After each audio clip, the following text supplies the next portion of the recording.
ദൈവത്തിന്റെ മഹത്വം വീഴലിൽ ദൈവത്തിന്റെ കരത്തിൽ നീ വസിക്കുന്നു.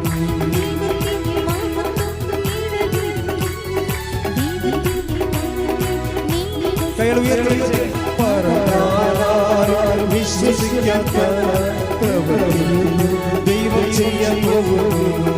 കേട്ടാൽ സംസാരിക്കാത്ത നാദം ചെയ്യാൻ പോകുന്നു.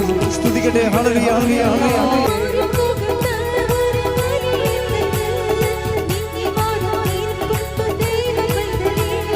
ദൈവത്തിന്റെ വചനം വന്നു ചേരുമ്പോൾ കല്ലുമാറി കരളിൽ കൃപ നിറയും.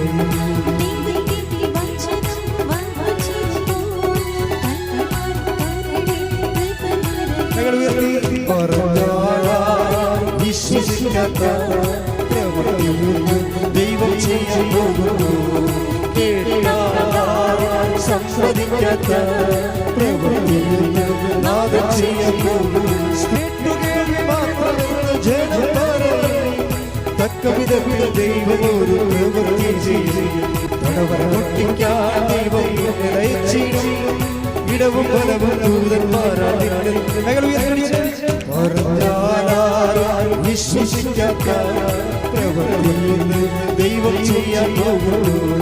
കേട്ടാൽ സംസാരിക്കാത്ത നാദം ചെയ്യാൻ പറഞ്ഞാലും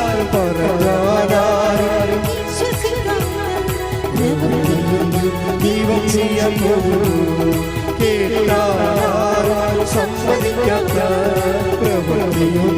നാദം ചെയ്യാൻ. സ്തുതിക്കട്ടെ. ഹല്ലേലൂയ. സാക്ഷ്യം ബിബ്ലിക്കലാണ്. സാക്ഷ്യം മിലിൻഡ എന്ന് പറഞ്ഞ ചേച്ചി പറഞ്ഞ സാക്ഷിയാണ്. പല പ്രവിധാന ഇടവകയായിരുന്നു. അവരുടെ വിഷയം എന്ന് പറയുന്നത് അവരുടെ മകൻ സ്പെയിനിലാണ്. അയാൾക്ക് നടക്കുമ്പോൾ ഭയങ്കര വിലക്ഷണമായ നടപ്പ്. എന്ന് വെച്ചാൽ കാലിൽ ആണി രോഗമുള്ളത് കൊണ്ടാണ് അങ്ങനെ സംഭവിക്കുന്നത്. അപ്പോൾ അയാൾ പറഞ്ഞ 10 ആണിയുണ്ടെന്നാണ്. 10 ആണി കാലിലുണ്ട്. അപ്പോൾ അത് എന്നിട്ട് ഉടനെ അമ്മയോട് ഫോൺ ചെയ്യണം, ഇങ്ങനെയാണ് എനിക്ക് എൻ്റെ നടപ്പിൻ്റെ സ്റ്റൈല് തന്നെ മാറി അമ്മേ, ഭയങ്കര കൊടിയ വേദനയുമാണ്. ഇപ്പം നന്നായിട്ടൊക്കെ നടന്നു പോകുന്നവരിങ്ങനെ വികലാംഗരെപ്പോലെ നടക്കുമ്പോൾ നന്നായി നടന്നു പോകുന്നവർക്ക് പരിചരിച്ചവർക്ക് അത് ഭയങ്കരമായ ഭാരമാണ്. പക്ഷേ ആണി രോഗത്തിന് എന്താ പ്രത്യേക മരുന്നെന്നും ആർക്കും അറിയത്തില്ല. ഉണ്ടാകാം ചില സമയത്ത് ചൂഴ്ന്നൊക്കെ കളയാൻ കാണാം. പലതരത്തിലുള്ള ആൾക്കാർ നാട്ടുക്രിയകളൊക്കെ ചെയ്യണ കാണാം. ഇതിന്മേ ചിലർ മോഡേൺ മെഡിസിൻ ഉപയോഗിക്കും. എന്നാൽ ഇതിൻ്റെ ലാഗിങ് ഭയങ്കരമാണ്. ഇതിൻ്റെ വേദന എന്ന് വെച്ചാൽ നമുക്ക് കാല് കുത്താൻ പറ്റത്തില്ല. അപ്പോൾ ഇതൊരു ഭയങ്കര ഡെഡ് എൻഡിൽ എന്ത് ചെയ്യണമെന്ന് അവന് അറിയത്തില്ല. പക്ഷേ എന്താ പ്രശ്നം വെച്ചാൽ എന്ത് ചെയ്യണമെന്ന് പക്ഷേ ദൈവത്തിന് അറിയാം. ഇതിൻ്റെ അകത്തെല്ലാം വിഷയം ഇതാണ്. അതായത് ഇപ്പം ഇടയ്ക്കച്ചും പറയാറുള്ള വചനമാണ്, എന്ത് ചെയ്യണമെന്ന് അവന് നേരത്തെ അറിയാമായിരുന്നു. നമ്മളെപ്പോഴും ഉടമ്പടിയിൽ എടുക്കുന്നൊരു വചനമാണ്. ഇപ്പം ഞാൻ എൻ്റെ നാവിൽ വന്നതുകൊണ്ട് ഷെയർ ചെയ്തതാണ്. യോഹന്നാൻ്റെ സുവിശേഷത്തിലാണ് 6-ാം അധ്യായത്തിൻ്റെ 6-ാമത്തെ വാക്യം. പക്ഷേ അതൊരു മദർ വേർഡാണ്. മദർ വേർഡെന്ന് പറഞ്ഞാൽ എന്താ? ബൈബിളിൽ ഒരു വേർഡിൽ നിന്ന് ഒത്തിരിയേറെ വചനങ്ങൾ ഇങ്ങനെ ഗീവ് ബർത്ത് ചെയ്യുന്ന വാക്കുകളുണ്ട്. അതായത് ലോകസ്ഥാപനം മുമ്പ് മുതൽ നിഗൂഢമായിരുന്നതെല്ലാം അവൻ വെളിപ്പെടുത്തിയെന്ന് പറയുന്ന പോലെ ഒക്കൾട്ട് വാക്കുകളുണ്ട്, ഗൂഢവചനങ്ങൾ ബൈബിളിൽ. വെളിപാടില്ലാതെ പറയാൻ പറ്റത്തില്ല. പഠിച്ചത് കൊണ്ടോ സർക്കംസ്റ്റൻസ് നോക്കിയത് കൊണ്ടോ അതിൻ്റെ 6th ലെവൽ പഠിച്ചത് കൊണ്ടോ ബൈബിളിൻ്റെ സംസ്കാരമോ ലാൻഡ് ഹിസ്റ്ററിയോ ചെയ്ത കാലത്ത് ലിറ്റററി ഫോമോ ഒന്നും പഠിച്ചാലും ചില വചനങ്ങൾ പറയാൻ പറ്റത്തില്ല. നമുക്ക് അഭ്യൂഹങ്ങൾ, ഹൈപ്പോത്തസിസ് ഉണ്ടാക്കാൻ പറ്റും. ആ വചനത്തെക്കുറിച്ച് ഇന്നതായിരിക്കാം ഉദ്ദേശിച്ചത് എന്ന് വേണമെങ്കിൽ പറയാം. പക്ഷേ ഇന്നതായിരിക്കാം ഉദ്ദേശിച്ചതെന്ന് പറയണത് ഇന്നതായിരിക്കാമെന്ന് വെച്ചാൽ ആരുദ്ദേശിച്ചതാണ്? എഴുത്തുകാരൻ ഉദ്ദേശിച്ചെന്നാണ് ഇവർ പറയണത്. ലിറ്റററി ഫോം പഠിക്കുന്നവർ, ടെക്സ്റ്റുവൽ ക്രിറ്റിസിസമൊക്കെ പഠിക്കുന്നവർ എഴുത്തുകാരൻ ഇങ്ങനെയായിരിക്കാം ഉദ്ദേശിച്ചിട്ടുള്ളത്. പക്ഷേ എഴുത്തുകാരൻ ആരാണ്? സെൻറ്റ് ജോണാണ് എഴുത്തുകാരൻ, സെൻറ്റ് മാത്യു ആണ് എഴുത്തുകാരൻ. എഴുത്തുകാരൻ പരിശുദ്ധാത്മാവാണ്. പരിശുദ്ധാത്മാവ് എന്താ ഉദ്ദേശിച്ചതെന്നുള്ളത് ഈ ലാൻഡ് ഹിസ്റ്ററി പഠിച്ചാൽ, 6th ലെവൽ പഠിച്ചാൽ, ഫോം ക്രിറ്റിസിസം പഠിച്ചാൽ, ടെക്സ്റ്റൽ ക്രിറ്റിസിസം പഠിച്ചാൽ പറയാൻ പറ്റത്തില്ല. അവിടെയാണ് ഈ പ്രശ്നം വരണത്. എന്താണ് ദൈവം ഉദ്ദേശിച്ചത്? ചില കാര്യങ്ങൾ ദൈവം ഉദ്ദേശിക്കണത് നമുക്ക് പരിശുദ്ധാത്മാവിൻ്റെ വെളിപ്പാടില്ലാതെ പറയാൻ പറ്റത്തില്ലെന്നാണ് കർത്താവിൻ്റെ വചനത്തിൽ രേഖപ്പെടുത്തിയിരിക്കുന്നത്. അതുകൊണ്ട് ഇത് വെളിപാട് ഒരു പ്രധാനപ്പെട്ട വിഷയമാണ്. ഇപ്പോൾ നമ്മളെ സംബന്ധിച്ചിടത്തോളം അൾട്ടിമേറ്റ് വെളിപാടിൻ്റെ കാലം അപ്പോസ്തല കാലത്തോടു കൂടി ക്ലോസ് ചെയ്തു. പക്ഷേ ഇപ്പോഴും സ്വകാര്യ വെളിപാടുകൾ ഉണ്ടാകുന്നുണ്ട്. സ്വകാര്യ വെളിപാടുകൾ ഇല്ലെങ്കിൽ ക്രിസ്തീയ ജീവിതം മുന്നോട്ട് പോകാൻ, ക്രിസ്തീയ ജീവിതം എന്നാണ് ഞാൻ ഉദ്ദേശിച്ചത്, അല്ലാതെ മനുഷ്യജീവിതമല്ല. സ്വകാര്യ വെളിപാടില്ലെങ്കിൽ ക്രിസ്തീയ ജീവിതം മുന്നോട്ട് പോകാൻ, അത് ജീവിതം മുന്നോട്ട് പോകും, പക്ഷേ ക്രിസ്ത്യമായിരിക്കണമെന്ന് നിർബന്ധമില്ല. എന്താ കാര്യം എന്ന് വെച്ച് കഴിഞ്ഞാൽ, ഇപ്പോഴീ അമ്മ ചേച്ചി തന്നെ മെലിങ്ട എന്താ ചെയ്തത്? അവർക്കൊരു വെളിപാടുണ്ടായി. അതൊരു വെളിപാടാണ്. എന്നുവെച്ചാൽ ദൈവം അവരുടെ മനസ്സിൽ തോന്നിപ്പിക്കുന്ന വിശുദ്ധമായ തോന്നൽ. അങ്ങനെ വിശുദ്ധമായ തോന്നൽ ഉണ്ടാകണമെന്നുണ്ടെങ്കിൽ നമ്മൾ എക്വിപ്ഡ് ആയിരിക്കണം. ഓൺലൈൻ പരിശുദ്ധാത്മാവുമായിട്ട് ഓൺലൈൻ ആയിരിക്കണം. അല്ല ഫയർ എഞ്ചിൻ സ്പിരിച്വാലിറ്റി കൊണ്ട് പറ്റത്തില്ല. ഫയർ എഞ്ചിൻ സ്പിരിച്വാലിറ്റി എന്ന് പറയുന്നത് എന്താണ്? പെരക്കത്തി പിടിക്കുമ്പോൾ മാത്രം ഫയർ എഞ്ചിനെ വിളിക്കും, അതിൻ്റെ നമ്പർ നോക്കിയെടുക്കും. അപ്പോൾ എന്തെങ്കിലും ഇഷ്യൂ ഉണ്ടെങ്കിൽ മാത്രം ദൈവത്തെ വിളിക്കുന്ന ഒരു വിശ്വാസ രീതികളുണ്ട്. ഉടമ്പടി ഈ അവസ്ഥയിൽ നിന്നാണ് 10,000-ങ്ങളെ കറക്റ്റ് ക്രിസ്ത്യ ജീവിതത്തിലേക്ക് കൊണ്ടുവന്നിരിക്കുന്നത്. അപ്പം അങ്ങനെ ഈ ചേച്ചിക്ക് എന്ത് ചെയ്യണമെന്നറിയാം. എന്താ കാര്യം? ഈശോയ്ക്ക് എന്ത് ചെയ്യണമെന്നറിയാം. അതാണ് വിഷയം. ഇപ്പം യോഹന്നാൻ 6:6 എഴുതിയിരിക്കുന്നത് എന്താണ്? നേരം വൈകി ഗ്രാമങ്ങളിൽ പോയി ഭക്ഷണം മേടിക്കാൻ അവരെ പറഞ്ഞേക്കാൻ. അപ്പോൾ ഈശോ പറഞ്ഞു, നിങ്ങൾ തന്നെ ഭക്ഷണം കൊടുക്കാൻ പറയും. അപ്പോൾ ഈ നിങ്ങൾ തന്നെ കൊടുക്കാൻ പറയത്തില്ലേ, അതിലാണ് ഈ വിശ്വാസി ജീവിക്കണത്.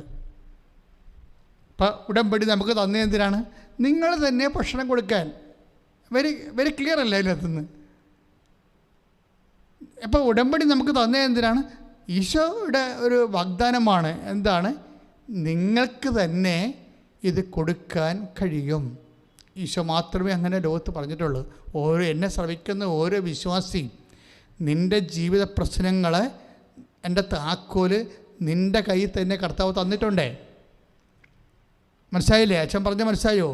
അതായത് നിൻ്റെ ജീവിത പ്രശ്നങ്ങളുടെ താക്കോല് നിൻ്റെ കയ്യിൽ തന്നെ കർത്താവ് തന്നിട്ടുണ്ട്. പക്ഷെ നീ എന്താ ചെയ്യേണ്ടത്? കർത്താവുമായിട്ട് ഒരു ഐക്യപ്പെടണം. ഇപ്പം യേശുക്രിസ്തുവിനോടുകൂടി ഐക്യപ്പെട്ടവൻ അവനോടുകൂടി ഏക ആത്മാവായി തീരുന്നു. സ്തുതിക്കട്ടെ മക്കളെ, സ്തുതിക്കട്ടെ മക്കളെ. 1 കൊരിന്തോസ് 6:17 കർത്താവുമായി സംയോജിക്കുന്നവൻ അവിടുത്തോട് ഏക ആത്മാവായി തീരുന്നു. അവിടുത്തോടുകൂടെ ഏക ആത്മാവായി തീരുന്നു. ഒന്നിനെ പറഞ്ഞേ. കർത്താവുമായി സംയോജിക്കുന്നവൻ അവിടുത്തോടുകൂടെ ഏക ആത്മാവായി തീരുന്നു. ഇതിൻ്റെ ഫലം എന്താണെന്ന് അറിയാവോ? ഇപ്പോൾ 1 കൊരിന്തോസ് 6:17 വചനമുള്ളത് അല്ലേ? അതായത് ഉടമ്പടിയുടെ ഏറ്റവും അൾട്ടിമേറ്റിൽ എന്താ സംഭവിക്കുന്നത്? അവൻ പറയണത് പോലെ ചെയ്യുമ്പോൾ നമുക്ക് വ്യക്തിക്ക് എന്താ സംഭവിക്കണത്? അവൻ കർത്താവുമായി സംയോജിക്കുകയാണ്. അവൻ അല്ലെങ്കിൽ അവൾ കർത്താവുമായി സംയോജിക്കുകയാണ്. അപ്പോൾ എന്താ സംഭവിക്കണത്? കർത്താവുമായിട്ട് ഏക ആത്മാവായി തീരും. അങ്ങനെ തീർന്നാൽ എന്ത് സംഭവിക്കും? 1 കൊരിന്തോസ് 2:15 ആത്മീയ മനുഷ്യൻ എല്ലാ കാര്യങ്ങളും വിവേചിച്ചറിയുന്നു. ഇതാണ് പ്രശ്നം. അങ്ങനെ ഒരു മനുഷ്യനുണ്ട്. ഈ ഉടമ്പടി നിങ്ങളെ ആത്മീയ മനുഷ്യനാക്കിയാണ് മാറ്റണത്. ആത്മീയ മനുഷ്യനുണ്ടാകുന്ന വിഷയം എന്താണ്? എല്ലാ കാര്യങ്ങളുമാണ്, 1-2 കാര്യങ്ങളല്ല, ആത്മീയ കാര്യങ്ങളല്ല. എല്ലാവർക്കും അങ്ങനെ ഒരു രീതിയുണ്ട്. ദൈവത്തെ ആത്മീയ വിഷയങ്ങൾക്ക് മാത്രം തളച്ചിടുന്നത്. അതുകൊണ്ടാണ് ഡ്രൈ ആയി പോണത്. ഇപ്പം ഞങ്ങളുടെ സെമിനാറിലൊക്കെ പഠിക്കുന്ന കാലത്ത് ഡ്രൈ മാസം എന്ന് പറഞ്ഞ സംഭവമുണ്ട്. ഡ്രൈ മാസം എന്ന് പറഞ്ഞാൽ എന്താണ്? ഡ്രൈ മാസമുണ്ട്, ഡ്രൈ ബാപ്റ്റിസം ഉണ്ട്, എന്നുവെച്ചാൽ ഫിസിക്കലായിട്ടുള്ള കുർബാന ആയിരിക്കത്തില്ല. അത് നമ്മളെ കുർബാന ചൊല്ലി പഠിപ്പിക്കുകയായിരിക്കും. നമ്മളെ കാസായും പീലാസും ഒക്കെ എടുത്ത് പ്രാർത്ഥനയൊക്കെ ചൊല്ലി അത് പഠിപ്പിക്കുകയായിരിക്കും. അവിടെ ആക്ഷനും അതുപോലെ തന്നെ മാസിൻ്റെ കർത്താവിൻ്റെ കുർബാനയിലേക്കുള്ള തിരുവപ്പത്തിലേക്കുള്ള അഭിഷേക പ്രാർത്ഥന അങ്ങനെയൊന്നുമില്ല. അതൊക്കെ ചൊല്ലിക്കഴിഞ്ഞാൽ പിന്നെ പെസകാവും, കറക്റ്റ് മാസമായി പോകും. അപ്പോൾ ദൈവികമായ ശക്തി, കർത്താവിൻ്റെ തിരുശരീരം, ദൈവസാന്നിധ്യം, ദൈവകൃപാന എല്ലാം സമർപ്പിക്കും. പക്ഷേ ഇത് ചൊല്ലി പഠിപ്പിക്കുന്ന രീതിക്കാണ് ഡ്രൈ മാസം എന്ന് പറയുന്നത്. അതുപോലെ തന്നെ ഒരു കൊച്ചിന് ജ്ഞാനസ്ഥാനം കൊടുക്കുന്നത് ഡ്രൈ സാക്രമെൻറ്റ് ബാപ്റ്റിസം. എന്താ, ഒരു പാവ എടുത്തിട്ട് അതിന് ജ്ഞാനസ്ഥാനം കൊടുക്കണം കാണിക്കും. ഒരു കുഞ്ഞിനെ ജ്ഞാനസ്ഥാനപ്പെടുത്തേണ്ട രീതിയിൽ എവിടെയാണ് നെഞ്ചിൽ കുരിശ് വരക്കേണ്ടത്, എപ്പോഴാണ് നെറ്റിയിൽ കുരിശ് വരക്കേണ്ടത്, എപ്പോഴാണ് എന്നൊക്കെ പ്രാർത്ഥന ചെല്ലുമ്പോൾ ഇത് ഡ്രൈ ബാപ്റ്റിസമാണ്. നമ്മളുടേത് ചില സമയത്ത് ഞാൻ ഓർക്കുവേ. അതുകൊണ്ട് ഞാൻ എപ്പോഴും നിർബന്ധമുണ്ട്, ദൈവം നമ്മൾ സൂക്ഷിച്ചില്ലെങ്കിൽ നമ്മൾ അർപ്പിക്കുന്ന മാസ് ഡ്രൈ മാസമായി പോകും. വെറുതെ ആ മാസിൻ്റെ രീതികളിൽ അങ്ങോട്ട് മാസിൻ്റെ ചേരുവകളുണ്ടായാൽ മതിയല്ലോ. അതിപ്പോൾ ഒരു ഓർമ്മയുണ്ടെങ്കിൽ ചെയ്തൊക്കെ വെക്കാൻ പറ്റും. പക്ഷെ മനസ്സുണ്ടാകണം അവിടെ. അപ്പോഴാണ് ഡ്രൈ മാസം യഥാർത്ഥത്തിലുള്ള സാക്രമെൻറ്റ് ഓഫ് ക്രിസ്റ്റിക് സാക്രമെൻ്റായിട്ട് മാറണതിൻ്റെ വ്യത്യാസവും നമ്മുടെ മനസാന്നിധ്യമാണ്. അപ്പോൾ ഇതുപോലെ തന്നെ നമ്മുടെ ക്രിസ്ത്യൻ ലൈഫും ഡ്രൈ ക്രിസ്ത്യൻ ആവും. ക്രിസ്ത്യൻ ലൈഫ് എന്ന് വെച്ച് കഴിഞ്ഞാൽ നമ്മളങ്ങനെ ജീവിച്ചു പോകും, കുർബാനയും കുടുംബ പ്രാർത്ഥനയൊക്കെ അടക്കം ജീവിച്ചു പോകും. അപ്പം പക്ഷേ അതായത് കർത്താവുമായിട്ട് ഒരു ആത്മീയ മനുഷ്യനായി മാറത്തില്ല. എന്താ നമ്മൾ വായിച്ചത്? അതായത് കർത്താവുമായി സംയോജിക്കുന്നവൻ എന്ന് പറഞ്ഞ് കർത്താവുമായി സംയോജിക്കുന്നവൻ അവനോടുകൂടെ ഏക ആത്മാവായി തീരുന്നു. അങ്ങനെ സംഭവിക്കുമ്പോൾ അവനോടുകൂടി ഏകാത്മാവായി തീരുമ്പോൾ ഉണ്ടാകുന്ന ഇഫക്റ്റ് എന്താണ്? അതാണ് നമ്മുടെ 1 കൊറിന്ത്യൻസിൻ്റെ 2:15 ആത്മീയ മനുഷ്യൻ ഏറ്റു പറഞ്ഞ് എല്ലാ കാര്യങ്ങളും വിവേചിച്ചറിയുന്നു. അപ്പം നമ്മൾ ഉടമ്പടി വെച്ചിരിക്കുന്ന മുഴുവൻ കാര്യങ്ങളെക്കുറിച്ചുള്ള വിവേചനം കിട്ടും നമുക്ക്. എല്ലാ കാര്യങ്ങളുമാണ്, അല്ലാതെ ആത്മീയ കാര്യങ്ങൾ മാത്രമല്ല. കർത്താവിൻ്റെ വചനം വളരെ ശ്രദ്ധയോടുകൂടി വായിക്കേണ്ടതാണ്. ആത്മീയ മനുഷ്യൻ എല്ലാ കാര്യങ്ങളും വിവേചിച്ചറിയുന്നു. എന്തൊക്കെയാണ് അറിയണത്? വായിച്ചോളൂ. അവനെ വിധിക്കുവാൻ ആർക്കും സാധിക്കുകയില്ല. അപ്പം ഇങ്ങനെ ഒരു അവരെ വിവേചിച്ചറിയണെ സംബന്ധിച്ചിടത്തോളം അവനെ വിധിക്കാൻ പറ്റത്തില്ല. ഇതിന് മണ്ടത്തരമാണ്, അങ്ങനെയൊന്നും പറയാൻ പറ്റത്തില്ല. ദൈവനിന്ദയായിട്ട് വരും അവസാനം. അവനെ വിധിക്കുവാൻ ആർക്കും സാധിക്കുകയില്ല. കർത്താവിനെ പഠിപ്പിക്കുവാൻ തക്കവിധം അവിടുത്തെ മനസ്സ് അറിഞ്ഞവൻ ആരുണ്ട്? ഏറ്റവും അവസാനത്തെ വരിയാണ്, ഞങ്ങളാകട്ടെ യേശുക്രിസ്തുവിൻ്റെ മനസ്സറിയുന്നു. Praise the Lord. ഇതൊരു വല്ലാത്ത വചനമാണ്. അതായത് ഈ വചനം ലിങ്ക് ചെയ്യേണ്ടത് അച്ഛൻ മുമ്പ് പറഞ്ഞ 2 കൊറിന്ത്യൻസിൻ്റെ 1 കൊറിന്ത്യൻസ് 6:17 എന്താണ്? കർത്താവുമായി സംയോജിക്കുന്നവൻ അവനോടുകൂടി ഏകാത്മാവായി തീരുന്നു. അതിൻ്റെ നെറ്റ് ഇഫക്റ്റ് എന്താണ്? കർത്താവിൻ്റെ മനസ്സറിഞ്ഞവൻ ആരുണ്ട്? അപ്പം അതിൻ്റെ ഏകാത്മാവായി തീരുമ്പോൾ നമുക്ക് സംഭവിക്കണത് എന്താണ്? ഞങ്ങൾ ആവട്ടെ ക്രിസ്തുവിൻ്റെ മനസ്സറിയുന്നു. അപ്പം ക്രിസ്തുവിൻ്റെ മനസ്സ് ഈ വിഷയത്തിൽ അറിയുന്നതാണ് വചനത്തിൽ. ഓരോ വചനത്തിനും ക്രിസ്തുവിൻ്റെ മനസ്സുണ്ട്, അതറിയണം. അപ്പോഴാണ് നമ്മൾ ആത്മീയ മനുഷ്യനാണെന്നതിൻ്റെ ഒരു അടയാളം അതാണ്. പിന്നെ കൂടാതെ എന്താണ്? ഈ യോഹന്നാൻ 6:6 ഉണ്ട്. അതെന്താണ്? ക്രിസ്തുവിൻ്റെ മനസ്സാണ്.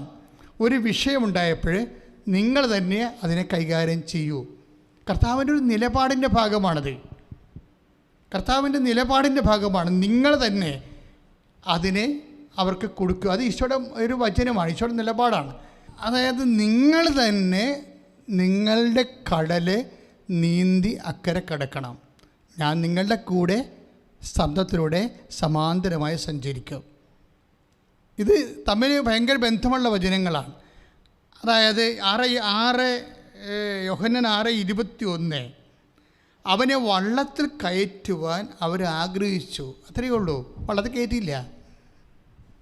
യോഹന്നാൻ 6:21 എന്താണ്? അവനെ വള്ളത്തിൽ ഏറ്റു പറഞ്ഞ അവനെ വള്ളത്തിൽ കയറ്റുവാൻ അവരാഗ്രഹിച്ചു. പെട്ടെന്ന് വള്ളം അവർ ലക്ഷ്യം വെച്ചിരുന്ന കരക്കടുത്തു. എന്ന് വെച്ചാൽ എന്താ അർത്ഥം? അവർ തന്നെ തുഴഞ്ഞ് കർത്താവ് വള്ളത്തെ കയറാതെ സമാന്തരമായി കടലിന് സമാന്തരമായി വള്ളത്തിന് സമാന്തരമായി സഞ്ചരിച്ചുകൊണ്ട് ഇതൊരു ഭയങ്കര ട്രെയിനിങ്ങാണ്. ഇപ്പം നമ്മൾ കോച്ചൊക്കെ ചെയ്യണ പോലെയുള്ള പരിപാടിയാണ്. ആ ഓട്ടക്കാരായാലും ശരി അതിൻ്റെ കൂടെ ഓടി കൊടുക്കും, ചിലപ്പോൾ സ്റ്റെപ്പ് പറഞ്ഞു കൊടുക്കും, അങ്ങനെയൊക്കെ ഉള്ളൂ. അപ്പോൾ അങ്ങനെ ഓരോ ട്രെയിനിങ്ങിൻ്റെ, അതായത് ഈശോ ഉദ്ദേശിക്കണ ഇതാണ്, നമ്മൾ തന്നെ ആ വിഷയത്തിന് പരിഹാരം കാണാൻ നമ്മുടെ കയ്യിൽ തന്നെ ദൈവം ശക്തി നിക്ഷേപിച്ചിട്ടുണ്ട്. അല്ല എന്നും കർത്താവിൻ്റെ അടുത്ത് വന്നിങ്ങനെ ധർമ്മക്കാരൻ നിൽക്കണ പോലെ നിൽക്കേണ്ട രീതി. അവർ ക്രിസ്ത്യനല്ല ശരിക്കും പറഞ്ഞത്, ധർമ്മക്കാരാണ്, വിശ്വാസി. അതായത് ഈശോ ഉദ്ദേശിക്കുന്നത് നമ്മളിലെ കർത്താവിൻ്റെ വചനത്തിൽ ആശ്രയിച്ചുകൊണ്ട് നമ്മൾക്ക് ഏൽപ്പിച്ച ജോലി പൂർത്തിയാക്കും. ഇതാണ് എൻ്റെ അകത്ത് വരുന്നൊരു വിഷയം. ഞാൻ ഇങ്ങനെ പറയണത് കാര്യം, ഇപ്പം നമ്മൾ 6:06 കണ്ടത്. എന്താണ്? ഒരു പ്രശ്നമുണ്ടായി. എന്ത് പറ്റി? നേരം വൈകി. രണ്ടാമത്തെ വിഷയം എന്താണ്? ജനങ്ങളെ പറഞ്ഞേക്കണം. എന്തിനാണ്? അപ്പം വാങ്ങിക്കണം. ഇതാണ് വിഷയം. അപ്പോൾ ഈശോ എന്നാ മറുപടി പറയണത്? നിങ്ങൾ തന്നെ അവർക്ക് ഭക്ഷണം കൊടുക്കുവിൻ. അപ്പം നമ്മൾ നോക്കുമ്പോൾ അപ്പോസ്തലന്മാർ വാ വിളിച്ചു പോയി. ഞങ്ങൾക്ക് അതിനുള്ള യാതൊരു കപ്പാസിറ്റി ഇല്ലെന്നാണ് പറഞ്ഞത്. അതായത് ആ ഉള്ള കപ്പാസിറ്റിയിൽ കർത്താവിൽ ആശ്രയിച്ചിരുന്നെങ്കിലേ കർത്താവിൻ്റെ അടുത്ത് കൊണ്ടുവരാതെ തന്നെ അപ്പം വർദ്ധിപ്പിച്ച് പോരാം. അതാണ് വിഷയം. കർത്താവിൻ്റെ കൈ കൊണ്ടുവന്ന് കർത്താവ് ആശ്രയിച്ച് അതിനെ കൊടുക്കാൻ എക്കാലത്തും കർത്താവിന് പറ്റുമോ? കർത്താവ് മരിച്ചുയർത്തെഴുന്നേറ്റ് പിതാവിൻ്റെ വലതു ഭാഗത്തിരിക്കുന്ന കാലത്ത് ഓരോ കുടുംബത്തിലും അപ്പമില്ലാതെ വരുമ്പോഴും ആഹാരം ഇല്ലാതെ വരുമ്പോഴൊക്കെ അവിടെ പ്രത്യക്ഷപ്പെട്ടിട്ട് ആ കൊട്ട എടുത്തിട്ട് അല്ലെങ്കിൽ ചോറും ചോറ്റും കലവും എടുത്തിട്ട് വെച്ച് ആസ്വദിക്കാൻ പറ്റുമോ? ഇല്ല. അതുകൊണ്ട് കർത്താവ് നിങ്ങൾക്ക് തന്നെ ഇതിനുള്ള കൃപയുണ്ട്, കഴിവുണ്ട്. ആ കഴിവ് നിങ്ങൾ ദൈവത്തിൽ ആശ്രയിക്കാനുള്ള കഴിവ് നിങ്ങൾ വർദ്ധിപ്പിച്ചെടുക്കണം. ഇതിനാണ് ഈ ആത്മീയ മനുഷ്യനെന്ന് പറയണത്. എങ്ങനെയാണ്? കർത്താവുമായി സംയോജിക്കുന്നവൻ. കർത്താവുമായി സംയോജിച്ചുകൊണ്ടാണ് നമ്മൾ ചെയ്യണത്. ഇപ്പോൾ 1 കൊരിന്ത്യർ 2:18 പറയണത് കർത്താവുമായി സംയോജിക്കുന്നവൻ അവനുമായി ഏകാത്മാവായി തീരുന്നു. ഈ ആളെയാണ് പൗലോസ് അപ്പോസ്തലൻ എന്ത് പറയണത്? ആത്മീയ മനുഷ്യൻ എന്ന് പറയണത്. എന്താണ് ആത്മീയ മനുഷ്യൻ? 1 കൊരിന്ത്യർ 2:15 ആത്മീയ മനുഷ്യൻ എല്ലാ കാര്യങ്ങളും വിവേചിച്ചറിയുന്നു. അവനെ വിധിക്കാൻ ആർക്കും സാധിക്കുകയില്ല. കർത്താവിനെ പഠിപ്പിക്കുവാൻ തക്ക വിധം അവിടുത്തെ മനസ്സറിഞ്ഞവൻ ആരുണ്ട്? ഏറ്റവും അവസാനത്തെ വചനം എന്താണ്? ഞങ്ങളാകട്ടെ യേശുക്രിസ്തുവിൻ്റെ മനസ്സറിയുന്നു. എങ്ങനെയാണ് ഈ മനസ്സറിയണത്? കർത്താവുമായി സംയോജിക്കുന്ന അവനോടുകൂടെ ഏകാത്മാവായി തീരുന്ന വഴിയാണ്. ഞാൻ ഈ മിലിൻഡയുടെ സാക്ഷ്യമാണ് പറഞ്ഞിട്ടാണ് ഈ വചനത്തിലേക്ക് വന്നത്. മിലിൻഡ എന്താ ചെയ്തിരിക്കുന്നത്? ഉടമ്പടി എടുത്തു. മകൻ സ്പെയിനിലാണ്, ഇവിടെ ഇല്ല, നാട്ടിലില്ല. കർത്താവിൻ്റെ എല്ലാ രോഗികളും കർത്താവിൻ്റെ അടുത്തുണ്ടായിരുന്നവരാണ്. ചില രോഗികൾ മാത്രമാണ് ഇങ്ങനെ റിമോട്ടിൽ പോയിരിക്കണത്. 1-2 രോഗികൾ കർത്താവിൻ്റെ അടുത്തില്ലായിരുന്നു. ഇപ്പോൾ കർത്താവ് 2 തരം രോഗികളെ സുഖപ്പെടുത്തിയിട്ടുണ്ട്. തൻ്റെ അടുത്തുള്ളവരെ തൊട്ട് സുഖപ്പെടുത്തി. കുഷ്ഠരോഗി അങ്ങനെ സുഖപ്പെട്ട ആളാണ്. രക്തസ്രാവക്കാരി കർത്താവിൻ്റെ അടുത്ത് തന്നെ വന്ന് പിറകിലൂടെ വന്ന് വസ്ത്രത്തിൽ തൊട്ട് സുഖപ്പെടുത്തി. പക്ഷെ വേറെ 2 രോഗികളുണ്ട്. എന്താണ്? ശതാധിപൻ്റെ മകള് അവള് ശതാധിപൻ്റെ ഭൃത്യൻ. ആ രോഗിയെക്കുറിച്ച് ശതാധിപൻ പറയണത്, നീ ഇവിടെ നിന്നൊരു വാക്ക്, ഇപ്പം മത്തായി ശ്ലീഹായുടെ സുവിശേഷമില്ലേ 8:8, നീ ഇവിടെ നിന്ന് ഒരു വാക്ക് പറഞ്ഞാൽ മതി. ഇൻ്റർകോണ്ടിനെൻ്റലായിട്ടുള്ള ആളാണെങ്കിലും എത്ര അകലമുള്ള ശതാധിപൻ കണ്ടുപിടിച്ചൊരു മെത്തേഡാണിത്. ശരിക്കും പറഞ്ഞാൽ ഈ റിമോട്ട് ഹീലിംഗ് എന്ന് പറയണത് ഇന്ന് എത്രയോ പേരാണ് കർത്താവിൻ്റെ അൾത്താറയിൽ ആരാധന നടന്നുകൊണ്ടിരിക്കുമ്പോൾ ഓൺലൈനായിട്ട് സൗഖ്യപ്പെടുന്നത് എങ്ങനെയാണ്?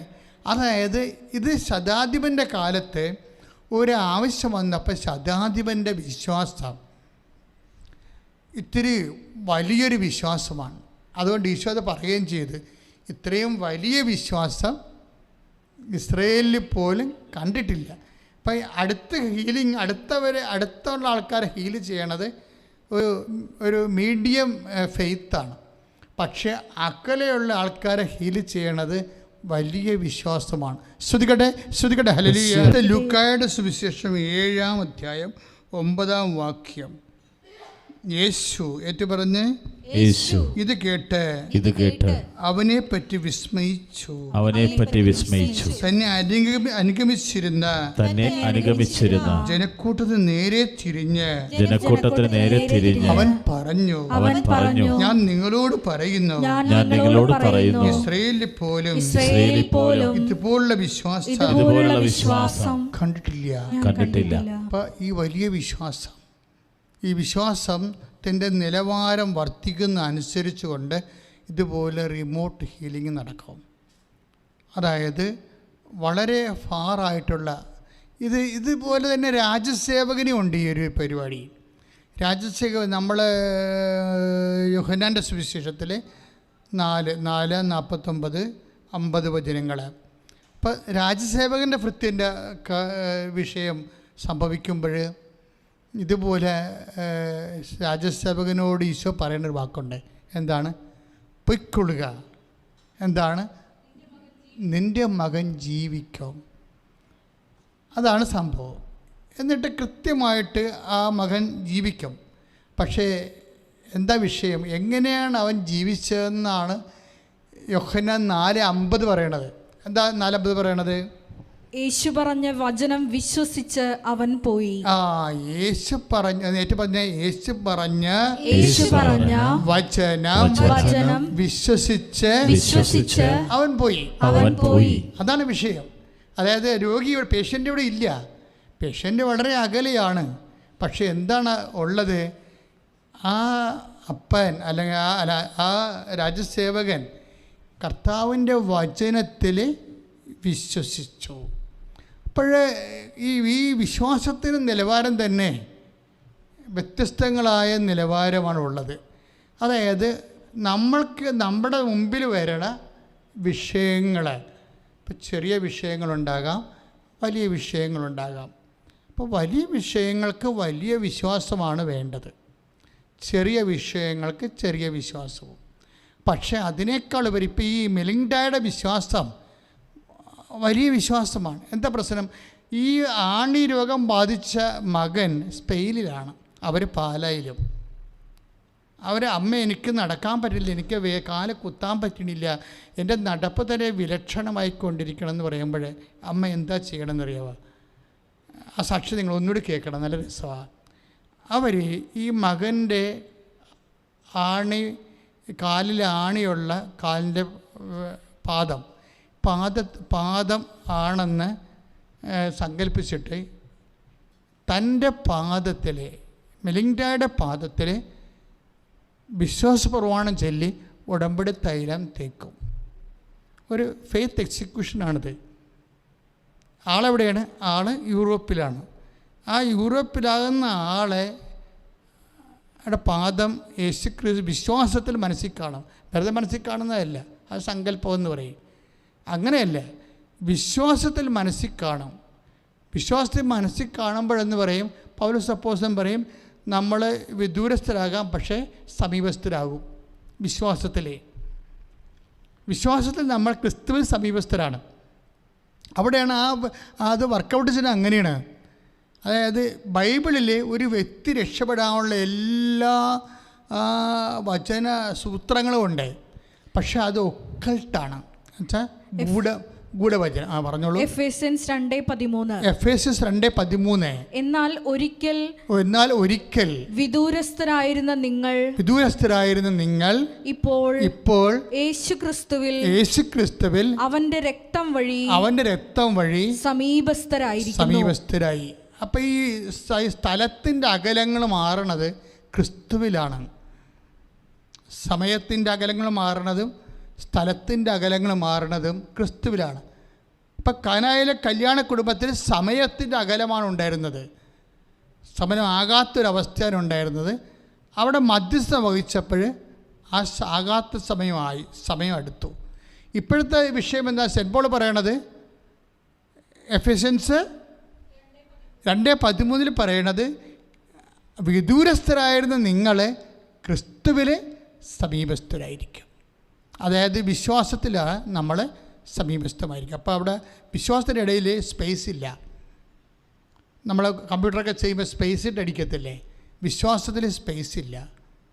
ക്രിസ്തുവിൽ നമ്മൾ സമീപസ്ഥമാകും. ഇപ്പം എത്രയോ പേരാണ് നമ്മുടേത് വ്യത്യസ്തങ്ങളായ കാലത്ത് നമ്മളുടെ എല്ലാവരും പകുതി എനിക്ക് ഒരു 30% വിശ്വാസികൾ വ്യത്യസ്തങ്ങളായ രാജ്യങ്ങളിലാണ് ഇപ്പോഴും. അപ്പം നമ്മളവർക്ക് അവർ നമ്മളെ കാണാൻ പറയാത്ത നമ്മൾ സ്കൈപ്പിൽ എന്ന് പറയണത് ക്രിസ്തുവിലല്ല, അത് സ്കൈപ്പിലാണ്. ആ സമീപസ്ഥം എന്ന് പറയുമ്പോൾ നിൽക്കണപ്പിൽ അത് മാഞ്ഞു പോവുകയും ചെയ്യും. ഇപ്പോൾ സ്കൈപ്പിൽ കാണുന്നു, നിങ്ങൾ വീഡിയോ കോൾ നടത്തുന്നൊക്കെ പറയുന്നില്ലേ, അത് ആ നിൽക്കണപ്പിൽ അത് മാഞ്ഞു നെറ്റ് പോകുമ്പോൾ അത് പോവുകയും ചെയ്യും. അല്ലെങ്കിൽ നമുക്ക് വേണ്ടെന്ന് വെക്കും വെക്കും. പക്ഷെ അങ്ങനെയല്ല. 24 hours നമുക്ക് സമീപസ്ഥമായിരിക്കണം വിശ്വാസത്തിലാണ്. ക്രിസ്തുവിൽ വിശ്വാസം ഉണ്ടെങ്കിൽ നിൻ്റെ മകൻ ഏത് രാജ്യത്ത് ജീവിച്ചാലും, നിൻ്റെ മകൾ, നിൻ്റെ ഭർത്താവ്, നിൻ്റെ കുഞ്ഞുങ്ങൾ അവർ ഏത് രാജ്യത്ത് ജീവിച്ചാലും നിൻ്റെ വീട്ടിൽ തന്നെ താമസിക്കണ പോലെയാണ്. കാര്യം എന്താണ്? നീയും അവനും. അത് നിൻ്റെ വിശ്വാസത്തിൽ നീ നിൻ്റെ വ്യക്തികൾ, നിൻ്റെ ബന്ധുക്കൾ, സ്വന്തപ്പെട്ടവർ നിൻ്റെ സമീപത്താണ്. ആ ഒരു ബോധം, അതൊരു ബോധമാണ്. ഞാൻ ഇടയ്ക്ക് പറയും, നമ്മളുടെ വിശ്വാസം എന്ന് പറയണത് ഒരു ബോധമാണെന്ന് പറയും, അല്ലേ? ഒരു ബോധമാണ്, അറിവാണ്. ഈ നിത്യത എന്ന് പറയണത് എന്താണ്? സ്വർഗമെന്ന് പറഞ്ഞാൽ എന്താണ്? ഒരു ബോധമാണ്. നമ്മൾ ബോധത്തിലാണ് അത് അറിയണത്. ഏക സത്യദൈവമായ നിന്നെയും നീ അയച്ച യേശു ക്രിസ്തുവിനെയും അറിയുകയാണ് നിത്യജീവൻ, ഇല്ലേ? നമ്മൾ 17:3 വായിക്കത്തില്ലേ? ഏക സത്യദൈവമായ നിന്നെയും നീ അയച്ച യേശു ക്രിസ്തുവിനെയും അറിയുകയാണ് നിത്യജീവൻ. ആ അറിവ് എന്തുകൊണ്ടാണ് നമ്മൾ അറിയണത്? കണ്ണുകൊണ്ടാണ് കാണുന്നത്. കണ്ണുകൊണ്ട് കാണത്തില്ലെന്ന് പൗലോസ് പറഞ്ഞിട്ടുണ്ടല്ലോ. കണ്ണുകൊണ്ട് കാഴ്ചയ്ക്ക് അതീതമാണ്. പിന്നെന്താണ്? ബോധത്തിലാണ് നമ്മൾ സ്വർഗത്തിൽ ദൈവത്തെ അറിയണത്. ദൈവവും ഒരു വലിയ ബോധമാണ്. അതുകൊണ്ടാണ് ഈ ബോധങ്ങളുടെ ഐക്യങ്ങളിൽ ആനന്ദം ഉണ്ടാകുന്നത്. ആനന്ദം, ഞാൻ നിങ്ങൾക്ക് തരുന്ന ആനന്ദം ആരും എടുത്തു കളയാത്ത ആനന്ദമായി മാറണത് ഇഹത്തിൽ പോലും ആ ഒരു ബോധമുണ്ടെങ്കിൽ ആ ബോധത്തിലെ ഒരു വിശ്വാസിക്ക് ക്രിസ്തീയ ആനന്ദം അനുഭവിക്കാൻ കഴിയും. ശ്രദ്ധിക്കട്ടെ. അപ്പോൾ മെലിൻഡ എന്ന് പറഞ്ഞ ഈ സഹോദരി അമ്മച്ചി ചെയ്തിരിക്കുന്നത് അവരെന്താ ചോദിച്ചാൽ, അവർ ഉടമ്പടി തൈലം എടുത്തിട്ട്, അറിയാലോ ഉടമ്പടി തൈലം 12 പ്രാവശ്യം വിശ്വാസപ്രമാണം ചൊല്ലി എല്ലാ ജീവിതത്തിൻ്റെ വ്യത്യസ്തങ്ങളായ മേഖലകളിൽ നമുക്ക് പ്രാർത്ഥിക്കേണ്ട വിഷയങ്ങളെല്ലാം സ്വരുക്കൂട്ടിക്കൊണ്ടുള്ള ഒരു പ്രത്യേക വൈൻഡിങ് പ്രയർ ചൊല്ലിയാണ് ഇത് വെഞ്ചരിക്കുന്നത്. ഇവരിത് എടുത്തിട്ട് ഇവരുടെ കാലിൽ അപ്ലൈ ചെയ്യും. ആര്? മകൻ്റെ കാലാണെന്ന് യേശുക്രിസ്തുവിൽ പ്രഖ്യാപിച്ചിട്ട്. ഈ വിശ്വാസം ആക്ടിവേറ്റ് ചെയ്യുന്നതിൻ്റെ ഒരു പ്രിൻസിപ്പിൾ പ്രഖ്യാപനമാണ്. എല്ലാം ക്രിസ്തുവിലാണ് നമ്മൾ പ്രഖ്യാപിക്കുന്നത്. ക്രിസ്തുവിൽ ഈ കാല് എൻ്റെ മകൻ്റെ കാലാണെന്ന് ഞാൻ കരുതുന്നു. കാര്യം എന്താണ്? വിശ്വാസം എന്ന് പറയുന്നത് ഒരു കരുതലാണ്. ഇപ്പം രക്തസ്രാവക്കാരോഗ്യം എന്താ പറഞ്ഞത്?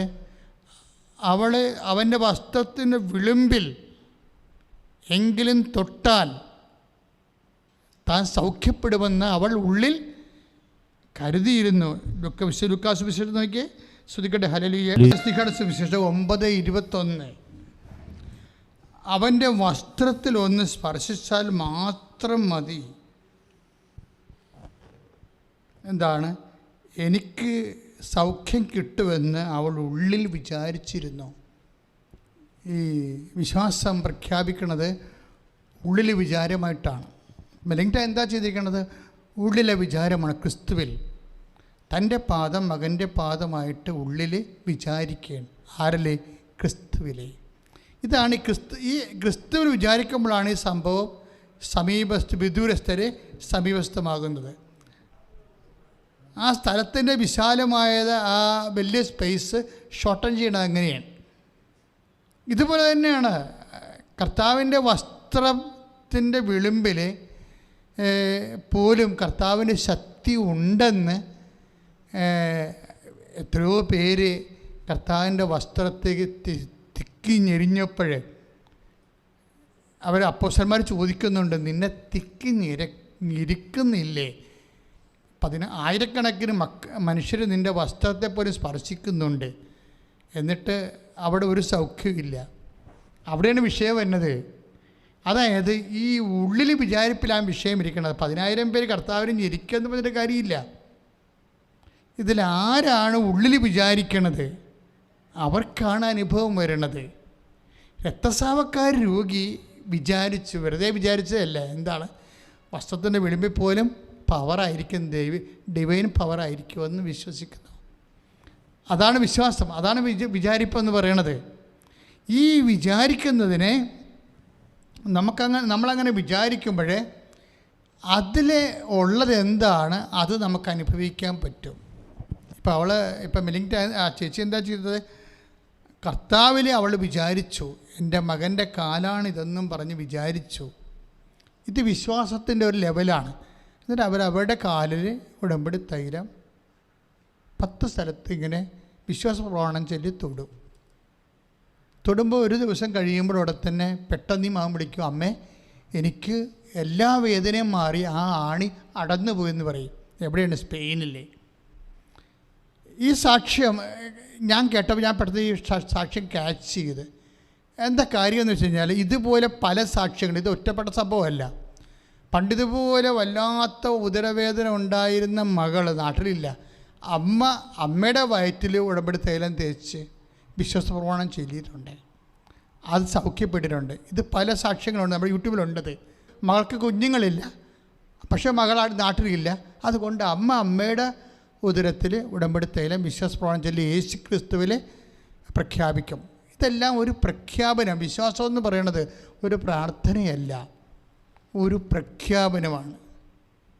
എന്താണ് ഈ പ്രഖ്യാപനം എന്ന് പറയുന്നത്? എങ്ങനെയാണ് ഈ പ്രഖ്യാപനം വരണത്?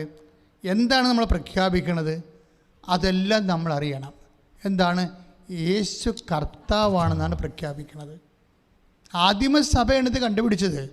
അഥവാ ആദിമസഭയ്ക്കാണ് പരിശുദ്ധാത്മാവ് ഇത് നൽകിയത്.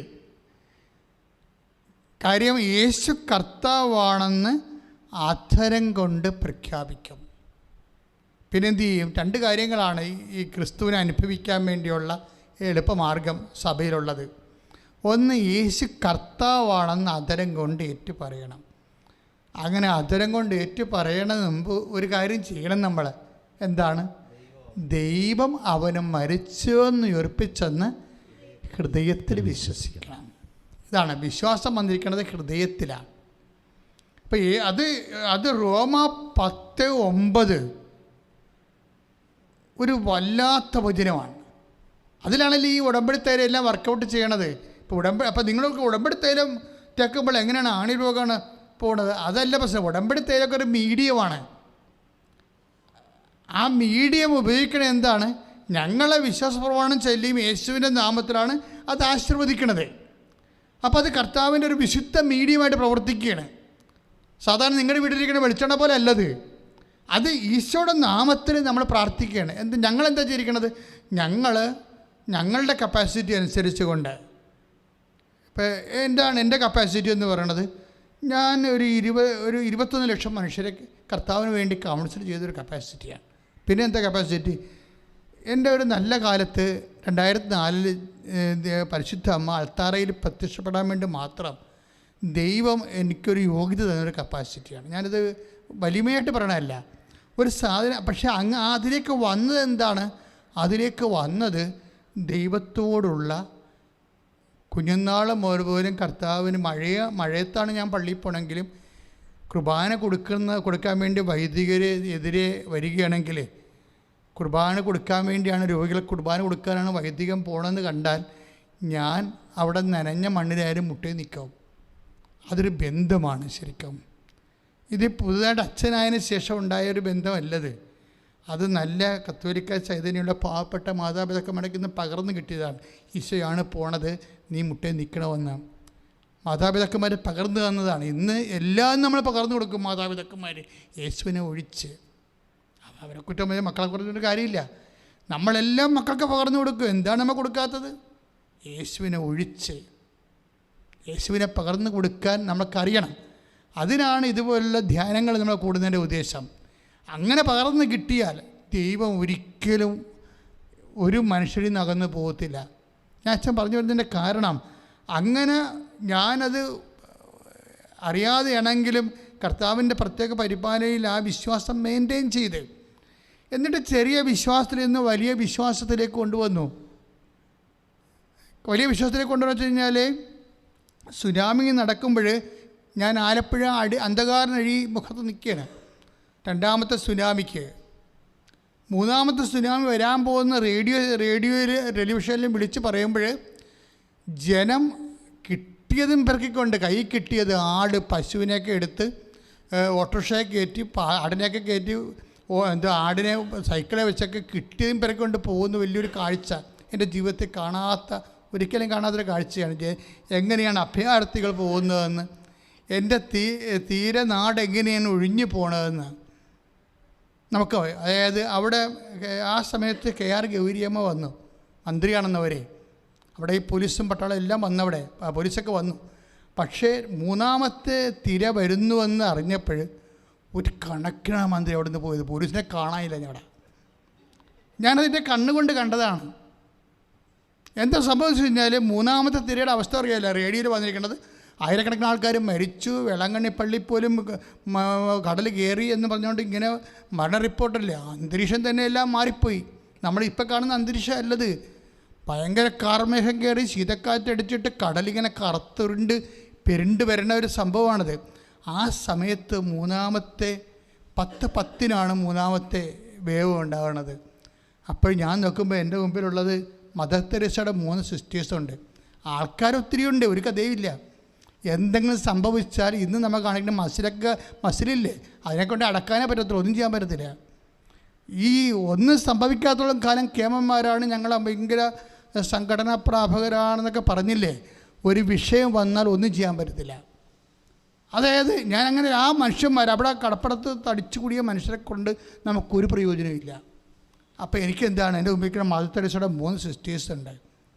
അവരിതുപോലെ വിഷയം അറിഞ്ഞ് പ്രാർത്ഥിക്കാൻ വന്നതാണ്. അപ്പോൾ ഞാൻ പറഞ്ഞു, സിസ്റ്ററെ പെട്ടെന്ന് വരാൻ പറഞ്ഞു. അത് ഞാൻ കടപ്പുറത്ത് നിൽക്കിയിരുന്നു. ഞാൻ 3 സിസ്റ്റേഴ്സും ഞാനും കൂടി കടലിലോട്ട് നടന്ന് ചെന്നിട്ട് അവിടെ മുട്ടിയിൽ നിന്ന്, കൈ കോർത്ത് മുട്ടിയിൽ നിന്ന്. കാര്യം എൻ്റെ മനസ്സിലൊരു വചനം ഉണ്ടായിരുന്നു, കടലിനെ ഓടാമ്പരി വഹിക്കണത് കർത്താവാണെന്ന് ജോബ് പറഞ്ഞിട്ടുണ്ടത്. ഞാൻ ആ വചനം അങ്ങനെ തന്നെ എടുത്തു. ഞാൻ പറഞ്ഞു, കർത്താവേ, സമുദ്രത്തിന് ഓടാമ്പൽ വെച്ചത് നീയാണ് കർത്താവേ, ആ ഓടാമ്പൽ വീണ്ടും തിരിച്ച് വെക്കണേ, ഞങ്ങൾക്കിവിടെ ജീവിക്കണം. അതാണ് പ്രാർത്ഥന, അത്രേ ഉള്ളൂ. പക്ഷെ ആ വാക്കിൻ്റെ ഉള്ളിൽ എന്തുണ്ട്? വചനമുണ്ട്. വചനമെന്ന് പറഞ്ഞാൽ എന്താണ്? വചനമെന്ന് പറയുന്നത് നമുക്ക് കിട്ടിയിരിക്കുന്ന വാഗ്ദാനമാണ്. ആ വാക്കിൻ്റെ ഉള്ളിലാണ് ദാനമിരിക്കുന്നത്. ക്ഷോഭിക്കുന്ന കടലിനെ പ്രാർത്ഥിക്കാൻ ആ വാക്കിൻ്റെ ഉള്ളിൽ ശാന്തതയുടെ ദാനം ദൈവം വെച്ചിട്ടുണ്ട്. ഈ ശാന്തത വലിച്ചൂരിയെടുക്കുന്നതാണ് പ്രശ്നം, വിശ്വാസം. ഈ ശാന്തത എന്താണ്? ഈ വിശ്വാസം എന്ന് പറഞ്ഞാൽ എന്താണ്? അല്ലെങ്കിൽ വചനം എന്താണ്? ഒരു ക്ലെയിമാണ് ശരിക്കും പറഞ്ഞാൽ. ഞാൻ അതിന് അതിർത്തികൾ നിശ്ചയിച്ചു കതകുകളും ഓടാമ്പലുകളും ഉണ്ടാക്കി. കതകുകളും ഓടാമ്പലുകളും ഉണ്ടാക്കി. ആർക്കാണ്? സമുദ്രത്തിന്.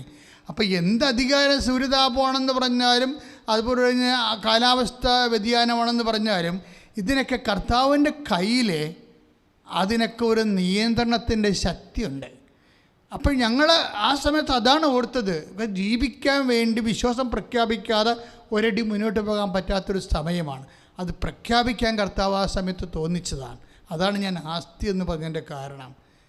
ഇങ്ങനെ ഓരോ കാര്യം നമ്മുടെ ജീവിതത്തിൽ ഓരോരോ വിഷയങ്ങൾ വരുന്നതിൻ്റെ ഉദ്ദേശം നമ്മുടെ വിശ്വാസം പ്രഖ്യാപിക്കാൻ വേണ്ടിയാണ്. അവിടെ എന്താണ് വിശ്വാസം എന്ന് പറയുന്നത്? എന്തെങ്കിലും വിശ്വാസം പ്രഖ്യാപിച്ചിട്ട് കാര്യമില്ല. ഇന്നിപ്പോൾ എന്തെല്ലാം വിഷയങ്ങളാണ് സഭയ്ക്ക് എതിരെയൊക്കെ ഓരോരുത്തർ. കാര്യം ഇന്ന് കേരളത്തിൻ്റെ സെൻറ്റിമെൻറ്റ്സ് ഭയങ്കരമായ രീതിയിൽ മോശമായിട്ട് വർക്കൗട്ട് ചെയ്യുന്ന ഒരു രാജ്യമാണിത്. ഇപ്പം ഒരു 10-15 കൊല്ലമേ ആയുള്ളൂ. അതായത് പണ്ട് ഇങ്ങനെ ഇന്ന് കാണുന്ന രീതിയിലുള്ളൊരു മാനസികാവസ്ഥ അല്ലായിരുന്നു. വളരെ ശാന്തവും സൗമ്യവുമായി വന്നു. അപ്പോൾ ഒരു മതത്തിൻ്റെ പ്രത്യേക ഒരു വിഭാഗം, അല്ലെങ്കിൽ ഏതെങ്കിലും മതത്തിൻ്റെ പ്രത്യേക തീവ്ര വിഭാഗങ്ങൾ, അത് ഇന്ന മതമെന്ന് പറയണില്ല, ഏതെങ്കിലും മതത്തിൻ്റെ ഏതെങ്കിലും തീവ്ര വിഭാഗങ്ങൾ മനുഷ്യൻ്റെ സമാധാനം ശരിക്കും ഭീഷണിയാകുമ്പോഴാണ് വ്യത്യസ്തമായ കാലാവസ്ഥകൾ, സാമൂഹ്യ കാലാവസ്ഥകൾ ഉണ്ടാകുന്നത്. പക്ഷേ അതിനെതിരെ ഫൈറ്റ് ചെയ്യുക, അങ്ങനെ അതിനെതിരെ പ്രതിരോധിക്കുക, അതിൻ്റെ രീതിയിൽ അങ്ങനെ സ്വാഭാവികമായിട്ട് അത് പ്രധാനപ്പെട്ട വിഷയമായിട്ട് കരുതുന്ന ആൾക്കാർ അതതിൻ്റെ വിഷയമായിട്ട് പോകും. പക്ഷേ എപ്പോഴും ചെയ്യേണ്ടത് എന്താണ്? സഭയെ സംബന്ധിച്ചിടത്തോളം ഈ വിഷയങ്ങളെല്ലാം കൈകാര്യം ചെയ്യേണ്ടത് വിശ്വാസത്തിലൂടെയാണ്. ലംബാർഡ്സ്, വിസിഗോഡ്സ്, മൂർസ് അങ്ങനെയുള്ളവരെല്ലാം നാഗരികതയെ ചവിട്ടിക്കൂട്ടുന്ന കാലത്ത് എന്താണ് ചെയ്തിരിക്കുന്നത്? നമ്മൾ യൂട്യൂബിലൂടെ ഒരു പ്രസംഗം കാച്ചുകയാണ് ചെയ്തത്. അല്ല, എന്താ ചെയ്തത്? ക്ലാരപ്പുണ്യാളത്തിൽ ചെന്നിട്ട് ദിവ്യകാരുണ്യം എടുത്തുകൊണ്ട് വന്നിട്ട് ഈ ലംബാർഡ്സിൻ്റെയും വിസിഗോഡ്സിൻ്റെയും നേരെ, കൊള്ളക്കാരുടെ നേരെ മഠമാക്രമിക്കാൻ വന്ന, നാട്ടിൽ കൊള്ളക്കാരും തീവപ്പും നടത്തിക്കൊണ്ടിരുന്ന കണ്ണിബാൾസ് പോലെ, അതിൻ്റെ അകത്ത് നരഭോജികൾ പോലെയുള്ള മനുഷ്യരുണ്ടായിരുന്നു. അവിടെ നേരെ കർത്താവിൻ്റെ ദിവ്യകുർബാന കാണിക്കുകയാണ് ചെയ്യണത്. ആ ദിവ്യകുർബാനയിൽ നിന്ന് ശക്തി പുറപ്പെടുവിച്ചിട്ട് അവർക്ക് വേറെ ചില കാര്യങ്ങൾ, അവർ പട്ടാളത്തിൻ്റെ വലിയ ബ്രിഗേഡ് നിൽക്കണ പോലെ തോന്നിയിട്ട് അവർ നഗരം വിട്ടു പോയ ഒരു ചരിത്രമുണ്ട്. ആ ചരിത്രം 100 കൊല്ലം കഴിഞ്ഞപ്പോഴാണ് ഇന്ന് വിശുദ്ധ തോമസ് അക്വീനാസിൻ്റെ തിരുനാളാണ്. തോമസ് അക്വീനാസിനോട് മാർപ്പാപ്പ ഗ്രിഗറി പറഞ്ഞു, നിങ്ങൾ ബ്ലെസ്സഡ് സാക്രമെന്റിനെ കുറിച്ചൊരു വചനം, ഒരു പാട്ടെഴുതാൻ പറഞ്ഞു, ഒരു ഹിം എഴുതാൻ പറഞ്ഞു. തോമസ് അക്വീനാസിൻ്റെ ഉള്ളിൽ അദ്ദേഹം ഒരു ദിവ്യകുർബാനയുടെ വലിയ ഭക്തനാണ്. ദിവ്യകുർബാനയുടെ പണ്ഡിതനല്ല, ഒരു കഥയില്ല അതിൻ്റെ അകത്ത്. ദിവ്യകുർബാനയുടെ ഭക്തൻ. കാര്യം പാണ്ഡിത്യമെല്ലാം കർത്താവിൻ്റെ വചനത്തിലുണ്ട്. നമ്മളതിനെ വിശ്ലേഷിച്ച് ഉള്ളി പൊളിച്ചില്ലാതെ അടക്കാതെ കർത്താവിൻ്റെ വചനത്തിൽ അവരെന്താണ്, അവൻ പറഞ്ഞ വാക്കുകൾ വിശ്വസിച്ചുകൊണ്ടാണ് രാജസേവകൻ പോണത്. അവൻ പറഞ്ഞ വാക്കെങ്ങാനും പഠിച്ചുകൊണ്ട് പോയിച്ചെങ്കിൽ അവൻ്റെ കാര്യം പോക്കായിരുന്നേനെ. രാജസേവകൻ്റെ വൃത്തി എന്താ ചെയ്തിരിക്കണത്? രാജസേവകൻ എന്താ ചെയ്തിരിക്കണത്? നീ പൊയ്ക്കൊള്ളുക, നിൻ്റെ മകൻ സുഖം പ്രാപിക്കും. 4:50 എന്താ പറയണത്? അവൻ പറഞ്ഞ വാക്കുകൾ വിശ്വസിച്ചുകൊണ്ട് അവൻ പോയി. ആ തൽക്ഷണം അവൻ സുഖം പ്രാപിച്ചു. ഞാൻ ഓർക്കണേ, അവൻ പറഞ്ഞത് എങ്ങാനും പഠിക്കാനാണ് അവൻ പോയിരുന്നെങ്കിൽ അവൻ്റെ കാര്യം ആ മകൻ്റെ കാര്യം പോക്കായിരുന്നു. കാര്യം ഇത് പഠിക്കുന്നതിലൂടെ അല്ല നമുക്ക് വിശ്വാസം ഉണ്ടാകുന്നത്. ആ വചനത്തിലാണ് വിശ്വസിക്കണം നമ്മൾ. വചനത്തിൻ്റെ ഇതൊന്നും വേണ്ടെന്നല്ല, പ്രബുദ്ധമായ ഒരു ആധ്യാത്മികതയ്ക്ക് ഇതിൻ്റെ ആവശ്യമുണ്ട്. പക്ഷേ അതിലല്ല, അതിൻ്റെ പശ്ചാത്തലം മാത്രമാണ്, അതിൻ്റെ കവറിങ്ങാണ്. ഒരു ബിസ്ക്കറ്റ് കിട്ടിക്കഴിഞ്ഞാൽ കവറിനാണ് നമ്മൾ തിന്നണത്, ബിസ്ക്കറ്റാണോ തിന്നണത്? അതാണ് വിഷയം. ഒരു ബിസ്ക്കറ്റ് നമ്മുടെ കിട്ടി, അല്ലെങ്കിൽ നമുക്കൊരു ഓറഞ്ച് കിട്ടി, ഒരു ആപ്പിൾ കിട്ടി, തൊലിയൊക്കെ ചെത്തി കളഞ്ഞിട്ട് ആപ്പിൾ കഴിക്കും. ചില ആൾക്കാർ അല്ലാതെ കഴിക്കും. ഓറഞ്ച് തൊലി പൊളിച്ച് കളഞ്ഞിട്ടാണ് കഴിക്കണത്. അപ്പോൾ ഇത് പഠനങ്ങളെല്ലാം, അതിനെക്കുറിച്ചുള്ള അറിവുകളെല്ലാം അതിൻ്റെ കവറിങ്ങാണ്. കാമ്പല്ല, കാമ്പ് വേറെ, കവറ് വേറെ. അതായത് കാമ്പെന്ന് പറയണത് കർത്താവ് തന്നെയാണ്. എന്താണ്? വചനമല്ല, അവൻ പറഞ്ഞ വചനം. ആര്? ക്രിസ്തു പറഞ്ഞ വചനം. ഒന്ന് പ്രാർത്ഥിച്ച മക്കളെ, കർത്താവേ, ജീവിതത്തിലെ അങ്ങ് പറഞ്ഞ വചനം രാജസേവകനെ പോലെ, ശതാധിപനെ പോലെ വിശ്വസിക്കുവാൻ, നടപ്പിൽ വരുത്തുവാൻ ഞങ്ങൾക്ക് അഭിഷേകം നൽകണമേ. യേശു കർത്താവാണെന്ന് അക്ഷരം കൊണ്ട് പ്രഖ്യാപിക്കുവാൻ ദൈവം അവനെ മരിച്ചവരിൽ നിന്ന് ഉയർപ്പിച്ചു വന്ന റോമ 10:9 വിശ്വസിക്കുവാൻ ഞങ്ങൾക്ക് അഭിഷേകം നൽകണമേ. ആ വിശ്വാസത്തെ എന്റെ ജീവിതത്തിന്റെ പ്രത്യേക പ്രതിസന്ധികളിലേക്ക് യേശുനാമത്തിലെ പ്രഖ്യാപിക്കുവാൻ പ്രത്യേക അഭിഷേകം നൽകണമേ. ശ്രദ്ധിക്കട്ടെ. ജാഗ്രതയോടുകൂടി കർത്താവിൻ്റെ വചനങ്ങളെ ശ്രദ്ധിക്കുകയും കൂടെ ചേർന്ന് പ്രാർത്ഥിക്കുകയും വിശ്വസിക്കാൻ വേണ്ടി സ്വന്തമായിട്ട് കർത്താവിൻ്റെ ദൃശ്യനെ വ്യക്തിപരമായിട്ട് പ്രാർത്ഥിക്കുകയും ചെയ്യണം. ദൈവവചനങ്ങൾ കേൾക്കുമ്പോൾ വ്യക്തിപരമായിട്ട് പ്രാർത്ഥിക്കണം. എന്താണ് പ്രാർത്ഥിക്കേണ്ടത്? ഒന്ന് പ്രാർത്ഥിച്ച്, കർത്താവേ, രാജസേവകനെ പോലെ ശതാധിപനെ പോലെ അങ്ങയുടെ വചനങ്ങളെ വിശ്വസിച്ച് നടപ്പിൽ വരുത്തുവാൻ എനിക്ക് ശക്തി തരണം. യേശു കർത്താവാണെന്ന് ആചരം കൊണ്ട് ഏറ്റുപറയുവാൻ എനിക്ക് ശക്തി തരണം. ദൈവം അവനെ മരിച്ചോട് ഉയർപ്പിച്ചത് വിശ്വസിക്കുവാൻ ശക്തി തരണമേ. പരമ ദിവ്യകാരുണ്യത്തിന് പ്രിയമുള്ളവരെ, വചനത്തിൽ വിശ്വസിക്കുന്ന ഈ ശുശ്രൂഷയിൽ ഞാൻ 2 കാര്യങ്ങൾ പറഞ്ഞു. നമുക്ക് വചനത്തിൽ ചെറിയ വിശ്വാസമുണ്ട്, അതുപോലെ തന്നെ വലിയ വിശ്വാസമുണ്ട്. ഇസ്രയേൽ പോലും കണ്ടിട്ടില്ലെന്ന് നമ്മൾ ശതാധിപൻ്റെ പ്രതികരണത്തിൽ നിന്ന് ഈശോ പറഞ്ഞില്ലേ? അതായത് ഇത്രയും വിശ്വാസം ഇസ്രയേലിൽ പോലും കണ്ടിട്ടില്ല. അപ്പോൾ ഇസ്രയേലിലുള്ളതിനേക്കാൾ വലിയ വിശ്വാസമാണ്. അപ്പോൾ ഞാനപ്പോൾ ചിന്തിച്ചതെന്ന് വെച്ചാൽ ഏറ്റവും വലിയ വിശ്വാസം ഇസ്രയേലിലുള്ളത് ആർക്കാ? എബ്രാഹത്തിനാണ്. എബ്രാഹത്തിനെയും കൂടി കൂട്ടിയാണെങ്കിൽ പറയണം. എബ്രാഹത്തിനെയും കൂടി കൂട്ടിക്കൊണ്ടാണെങ്കിൽ പറയണത്. ശതാധിപൻ്റെ ഒരു റേറ്റിംഗ് ഭയങ്കരമായി പോയി. ആദ്യമായിട്ട് എബ്രാഹത്തിൻ്റെ വിക്കറ്റ് വീണ ഇവിടെ വെച്ചാൽ എന്താണ്, ഇസ്രയേലിൽ പോലും കണ്ടിട്ടില്ല. നമ്മൾക്ക് ചുമ്മാ ഇങ്ങനെ വായിച്ചു വിടാം. പക്ഷേ ഇസ്രയേലിൽ ആരാ ഉള്ളത്? എബ്രാഹാം മുതൽ മോശ ഉൾപ്പെടെയുള്ള ആൾക്കാർ ഇസ്രയേലിലുള്ള ആൾക്കാരാണ്. അതാണ് കർത്താവ് ഉദ്ദേശിച്ചത്. ഇന്ന് ആ കാലങ്ങളിലുള്ള ഇസ്രായേൽക്കാരാണെന്നാണ് ഉദ്ദേശിച്ചതെങ്കിൽ നമുക്കറിയത്തില്ല. അത് ഈശോ തന്നെയാണ് വെളിപ്പെടുത്തി തരേണ്ടത്. പക്ഷേ ഒരു കാര്യം സത്യമാണ്, ഇസ്രായേൽ എന്ന് പറയുമ്പോൾ പൊളിറ്റിക്കൽ ഇസ്രായേലാണോ, ആ കാലങ്ങളിലുള്ള ടോപ്പോഗ്രഫിക്കൽ ഇസ്രായേലാണോ, അതോ എസ്തംബോറയായിട്ട് വരുന്ന, അതായത് ചരിത്രാതീത കാലം മുതലുണ്ടാകുന്ന ഇസ്രായേലാണോ നമുക്കറിയത്തില്ല. പക്ഷേ ഈശോ അങ്ങനെ പറഞ്ഞു. അങ്ങനെ പറഞ്ഞതിൻ്റെ ഉദ്ദേശം ഈ ഫെയ്ത്ത് വലിയ ഫെയ്ത്താണെന്ന് പറയാനാണ് ഉദ്ദേശിച്ചത്. ഈ വിശ്വാസം ഭയങ്കര. അപ്പോൾ അതിൻ്റെ അർത്ഥം എന്താ മക്കളെ? ശ്രദ്ധിക്കുക, വിശ്വാസത്തിൽ തന്നെ ഗ്രഡേഷൻസ് ഉണ്ട്. പക്ഷേ പലതരത്തിലുള്ള നിലവാരമുള്ള വിശ്വാസമുണ്ട്. ഇപ്പം എന്താണ്, ഇപ്പം 4:50 നമ്മൾ വായിച്ചത്, രാജസേവകൻ കർത്താവ് പറഞ്ഞ വചനം വിശ്വസിച്ചാണ് അവൻ പോയത്, അല്ലേ? കർത്താവ് പറഞ്ഞ വചനം വിശ്വസിച്ചാണ് അവൻ പോയത്. പക്ഷേ ചില സമയത്തൊരു വിഷയമുണ്ട്. ചില വചനങ്ങൾ വിശ്വസിച്ചാലും ഓപ്പൺ ചെയ്ത് കിട്ടത്തില്ല. നല്ല വിശ്വാസം ഉണ്ടാകും, പക്ഷേ വചനം ഓപ്പൺ ചെയ്ത് കിട്ടത്തില്ല. ഇതൊരു പ്രശ്നമാണ്.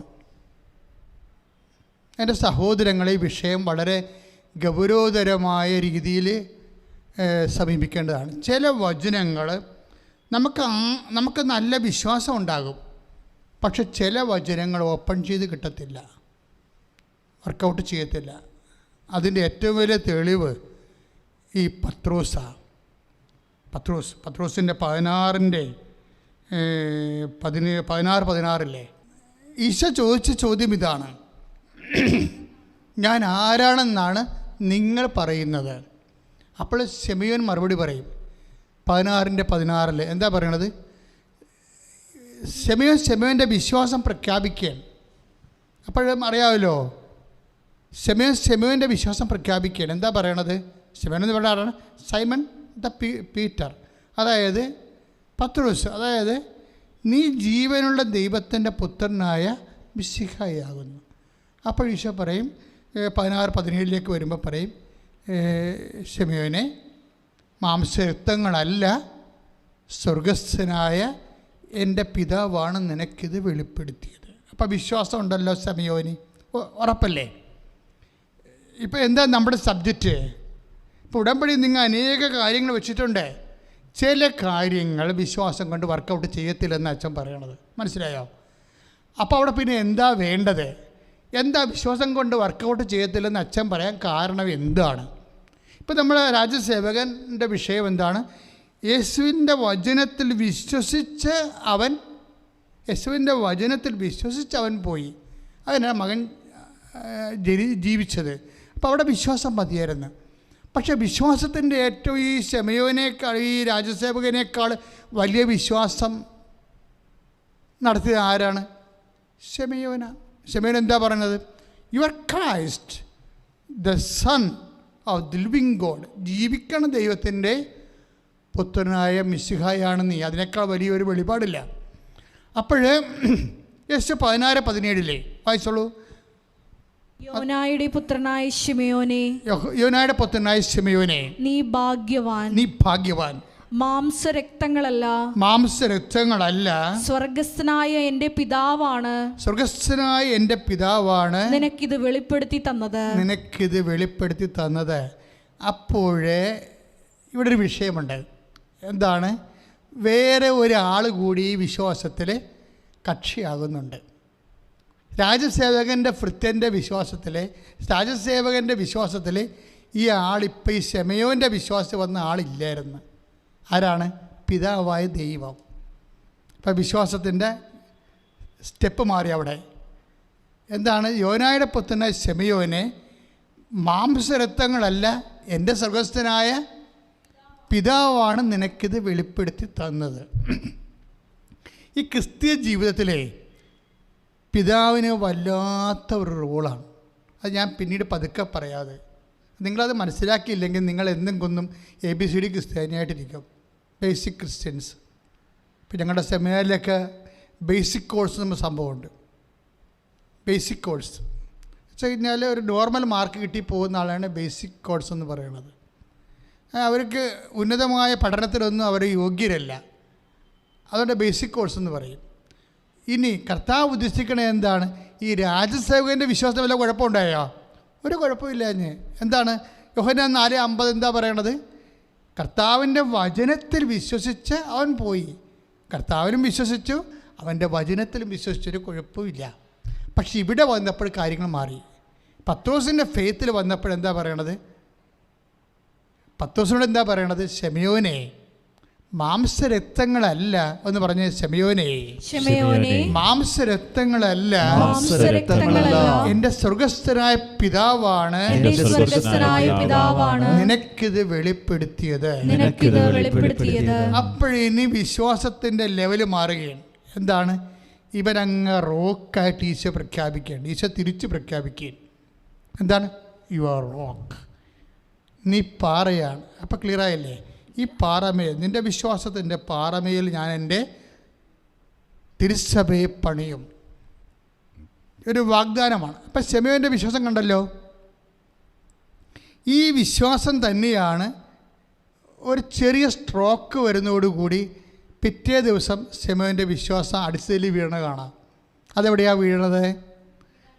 പീഡാനുഭവ പ്രവചനങ്ങൾ നമുക്ക് നോക്കാമല്ലോ. അത് ശ്രുതിക്കട്ടെ ഹല്ലേലൂയ. അപ്പോൾ മുതൽ യേശു തനിക്ക് ജെറുസലേമിലേക്ക് പോകേണ്ടിയിരിക്കുന്നുവെന്നും ശ്രേഷ്ഠന്മാരിൽ നിന്നും പ്രധാന പുരോഹിതന്മാരിൽ നിന്നും നിയമജ്ഞരിൽ നിന്നും വളരെയേറെ സഹിക്കേണ്ടി വരും. താൻ വധിക്കപ്പെടുമെന്നോ എന്നാൽ മൂന്നാം ദിവസം ഉയർപ്പിക്കപ്പെടുമെന്ന് ശിഷ്യന്മാരെ അറിയിച്ചു തുടങ്ങി. അടുത്ത വചനം വായിച്ചേ. പത്രോസ് അവനെ മാറ്റി നിർത്തി തടസ്സം പറയാൻ തുടങ്ങി. ഇത് കേട്ടപ്പോഴേ പത്രോസ് അവനെ മാറ്റി നിർത്തി തടസ്സം പറയാൻ തുടങ്ങി. എന്താ പറഞ്ഞത്? ദൈവം കനിയട്ടെ കർത്താവേ, ഇതൊരിക്കലും നിനക്ക് സംഭവിക്കാതിരിക്കട്ടെ. അതായത് പെട്ടെന്ന് ആ വിശ്വാസത്തിൻ്റെ ക്ലാസ് ചേഞ്ച് ചെയ്ത് ഇല്ലേ, അപ്പർ പ്രൈമറി നിന്ന് ഹൈസ്കൂളിലേക്ക് മാറുമ്പോൾ പുതിയ സബ്ജക്റ്റുകൾ വരികയാണ്. നമ്മുടെ ജീവിതത്തിൽ എന്തെങ്കിലും വിഷയം വരുമ്പോഴേ നിങ്ങൾ ഉടനെ ഞാൻ ഇത്രയും വിശുദ്ധമായിട്ട് ജീവിച്ചല്ലോ, കർത്താവിനെ ഞാൻ കണ്ടല്ലോ, സ്വപ്നത്തിലാണെങ്കിലും കർത്താവിൻ്റെ നീ സാക്ഷ്യം പറഞ്ഞല്ലോ എന്നൊക്കെ പറഞ്ഞ് നമ്മൾ എല്ലാം കഴിഞ്ഞെന്നും പറഞ്ഞിരിക്കരുത്. ദൈവം നിൻ്റെ വിശ്വാസത്തെ അപ്ഗ്രേഡ് ചെയ്യാൻ ഉദ്ദേശിക്കുന്നുണ്ടെങ്കിൽ ദൈവം നിത്യത ഉദ്ദേശിക്കുന്നുണ്ടെന്ന് എൻ്റെ അർത്ഥം. നീ ഇപ്പം കാണുന്ന മക്കളുടെ ജോലിയും വീടും വിവാഹവും അതൊന്നും അല്ല. അതെല്ലാം ചത്തുകെട്ട് പോകും, ചിമിത്തേരി പോകും, ഒന്നുമില്ല. അവസാനം 75 കൊല്ലം കഴിയുമ്പോൾ ഒന്നുമില്ലേ, ഒരു സംഭവമില്ല. ഓർമ്മ പോകുമ്പോൾ തന്നെ എല്ലാം പോയില്ലേ. ആദ്യം പോണത് രുചിയാണ് ഇല്ലേ, നാക്കിൻ്റെ രുചി. അപ്പോൾ തന്നെ ഭക്ഷണമെല്ലാം ക്ലിയറായി. പിന്നെ എന്താ പോണത്, കൈയും കാലും ഇറക്കുമ്പോൾ തുണി കൊടുക്കാൻ പറ്റത്തില്ല, അപ്പോൾ തുണിയുടെ കാര്യം തീരുമാനമായി. ഇങ്ങനെ ഓരോ കാര്യം പോയിക്കൊണ്ടിരിക്കുകയാണ്. ഭക്ഷണം പോയി, തുണി പോയി, അവസാനം എന്ത് പറ്റി, ഓർമ്മയും പോയി. തീർന്നില്ലേ? ഞാൻ എപ്പോഴും ഒരു ഓർക്കുകയും ഈ അമേരിക്കൻ പ്രസിഡൻറ്റിൻ്റെ ആരാണ്, ഒരു അൾഷിമേഴ്സ് വന്നൊരു പ്രസിഡൻ്റായിരുന്നു റീഗൻ്റെ അടുത്ത് വൈഫ് വരുമ്പോഴേ ഹൂ ആർ യു എന്ന് ചോദിക്കും. തീർന്നില്ല പരിപാടി. റീഗനും നാൻസിയും കൂടി മാർക്കറ്റിങ്ങിന് പോയതുപോലും BBC ഭയങ്കര വാർത്തയൊക്കെ കാലം ഉണ്ടായിരുന്നു. അതിനുശേഷം അൾഷിമേഴ്സ് വന്ന് കഴിയുമ്പോൾ വൈഫ് അടുത്ത് വരുമ്പോൾ ഹൂ ആർ യു എന്ന് ചോദിച്ചുള്ള അവസ്ഥ എന്താ, തീർന്ന്. അന്ന് വരെയുള്ള സ്നേഹങ്ങളോ ഐക്യങ്ങളോ നമ്മുടെ എല്ലാ ബന്ധങ്ങൾക്കും അൾഷിമേഴ്സ് വരുന്ന സംഭവമാണ്. ഒരു കഥയെ വരും, നിങ്ങൾ ആർക്കെങ്കിലും അമിത പ്രാധാന്യം കൊടുത്താൽ ഒരു അൾഷിമേഴ്സ് റെഡി ആയിരുന്നു വെച്ചാൽ മതി. ആർക്കെങ്കിലും അമിത പ്രാധാന്യം കൊടുത്താൽ അൾഷിമേഴ്സ് ഉറപ്പാണ്. ഓർമ്മ കൊണ്ടെല്ലാം പോകും. ഓർമ്മ പോകുമ്പോൾ തീർന്നില്ലേ? പക്ഷേ ഇത് ഈശോയ്ക്കറിയാം. അതുകൊണ്ട് പറയാം, ആരെല്ലാം ഓർത്തില്ലെങ്കിലും ഞാൻ നിന്നെ ഓർക്കും. ചിലപ്പോൾ നിൻ്റെ ഭാര്യ നിന്നെ ഓർക്കത്തില്ല, ഭാര്യയ്ക്ക് അൾസൈമേഴ്സ് വന്നായിരിക്കും മരിക്കാൻ പോണത്. ചിലപ്പോൾ ഭർത്താവ് നിന്നെ ഓർക്കത്തില്ല. ഓർമ്മ നഷ്ടപ്പെട്ടിരിക്കണ എത്ര ദിവസങ്ങൾ. എൻ്റെ അപ്പൻ 24 ദിവസം ഓർമ്മയിലായി കിടന്നു. മരിക്കണ സമയത്ത് എത്രയോ ആൾക്കാർ കൂടെ ഉണ്ടെങ്കിലും ആരെയും ഓർക്കണില്ല, ആരെയും അറിയണമില്ല. വെറുതെ ഇങ്ങനെ ഡെഡ് ബോഡി പോലെ കിടന്ന് ശ്വാസം മാത്രമേ എടുക്കും, അത്രയേ ഉള്ളൂ. ഓർമ്മ പോകും. ഈ ഒരു സിറ്റുവേഷനിൽ മനുഷ്യനെ ഉണ്ടാകും. അതുകൊണ്ടാണ് പറഞ്ഞത്, ഇങ്ങനെ ഒരു സിറ്റുവേഷൻ ഉണ്ടാകും. ആരെല്ലാം ഓർത്തില്ലെങ്കിലും അമ്മ നിന്നെ മറന്നാലും ഞാൻ നിന്നെ മറക്കത്തില്ലേ. അതൊക്കെ ആ വചനം വായിക്കുമ്പോൾ നമുക്ക് കണ്ണ് നിറയും ആസക്തി. കാര്യം സിറ്റുവേഷൻ ഇതാണ്. ഈ ലോകത്ത് നമ്മളിങ്ങനെ ദൈവത്തെ മറന്നുകൊണ്ട് എല്ലാവരെയും ഓർപ്പിച്ച് നമ്മൾ നടക്കും. ഒരു മിസ് കോൾ അടിച്ച് എല്ലാവരും ഓർപ്പിച്ചുകൊണ്ടിരിക്കുകയാണ്. അവസാനം നിനക്കൊരു മിസ് കോൾ തിരിച്ചടിക്കുമ്പോൾ തീർന്നു പരിപാടി. ആരും ഓർക്കത്തില്ല. എല്ലാം എന്താണ്, അവനീ വാഴ്വ കിനാവ് കഷ്ടമെന്ന് പറഞ്ഞ പോലെ പോവും. ഒരു കിനാവിൻ്റെ ബാധ്യത ഇതുപോലെ ഓർമ്മ പോലും ഉണ്ടാകത്തില്ല. അതുകൊണ്ടാണ് ഈ 49:15 ഒന്ന് വായിച്ച് മുലകുടിക്കുന്ന കുഞ്ഞിനെ അമ്മയ്ക്ക് മറക്കാനാവുമോ? 49:15 മുലകുടിക്കുന്ന കുഞ്ഞിനെ അമ്മയ്ക്ക് മറക്കാനാവുമോ? പുത്രനോട് പെറ്റമ്മ കരുണ കാണിക്കാതിരിക്കുമോ? അവൾ മറന്നാലും ഞാൻ നിന്നെ മറക്കുകയില്ല. ഒരു ബില്യൺ വചനമാണത് അല്ലേ? അതായത് അമ്മ നിന്നെ മറന്നാലും ഞാൻ നിന്നെ മറക്കുകയില്ലെന്ന് പറഞ്ഞ ദൈവത്തെ ഒരു മനുഷ്യൻ മറക്കുന്നിടത്ത് വെച്ച് അവൻ മരിച്ചിരിക്കും. ശ്രദ്ധിക്കണേ. ഉടമ്പടി എടുത്ത ആൾക്കാരെല്ലാവരും മനസ്സിൽ വരുന്ന തോന്നലുകളെ എപ്പോഴും ശ്രദ്ധിക്കണം. മനസ്സിൽ വരുന്ന തോന്നലില്ലേ, ഇപ്പോൾ മെലിൻഡ ചേച്ചിക്ക് വന്ന എന്താ തോന്നൽ? എൻ്റെ കാലിൽ ഉടമ്പടി തൈലം പുരട്ടിയാൽ, മകൻ്റെ കാലിനെ ഈശോയിൽ ഓർത്തുകൊണ്ട് പുരട്ടിയാൽ കർത്താവ് അവനെ സുഖപ്പെടുത്തും. ആ തോന്നൽ അവർക്ക് എവിടുന്ന് വന്നതാണ്? അത് അച്ഛൻ എന്താ പറഞ്ഞത്? യേശുവുമായി ഐക്യപ്പെട്ടത് മൂലം ഉണ്ടായതാണ്. യേശുവുമായിട്ട് ഐക്യപ്പെടുന്ന വചനം ഏതാണ്?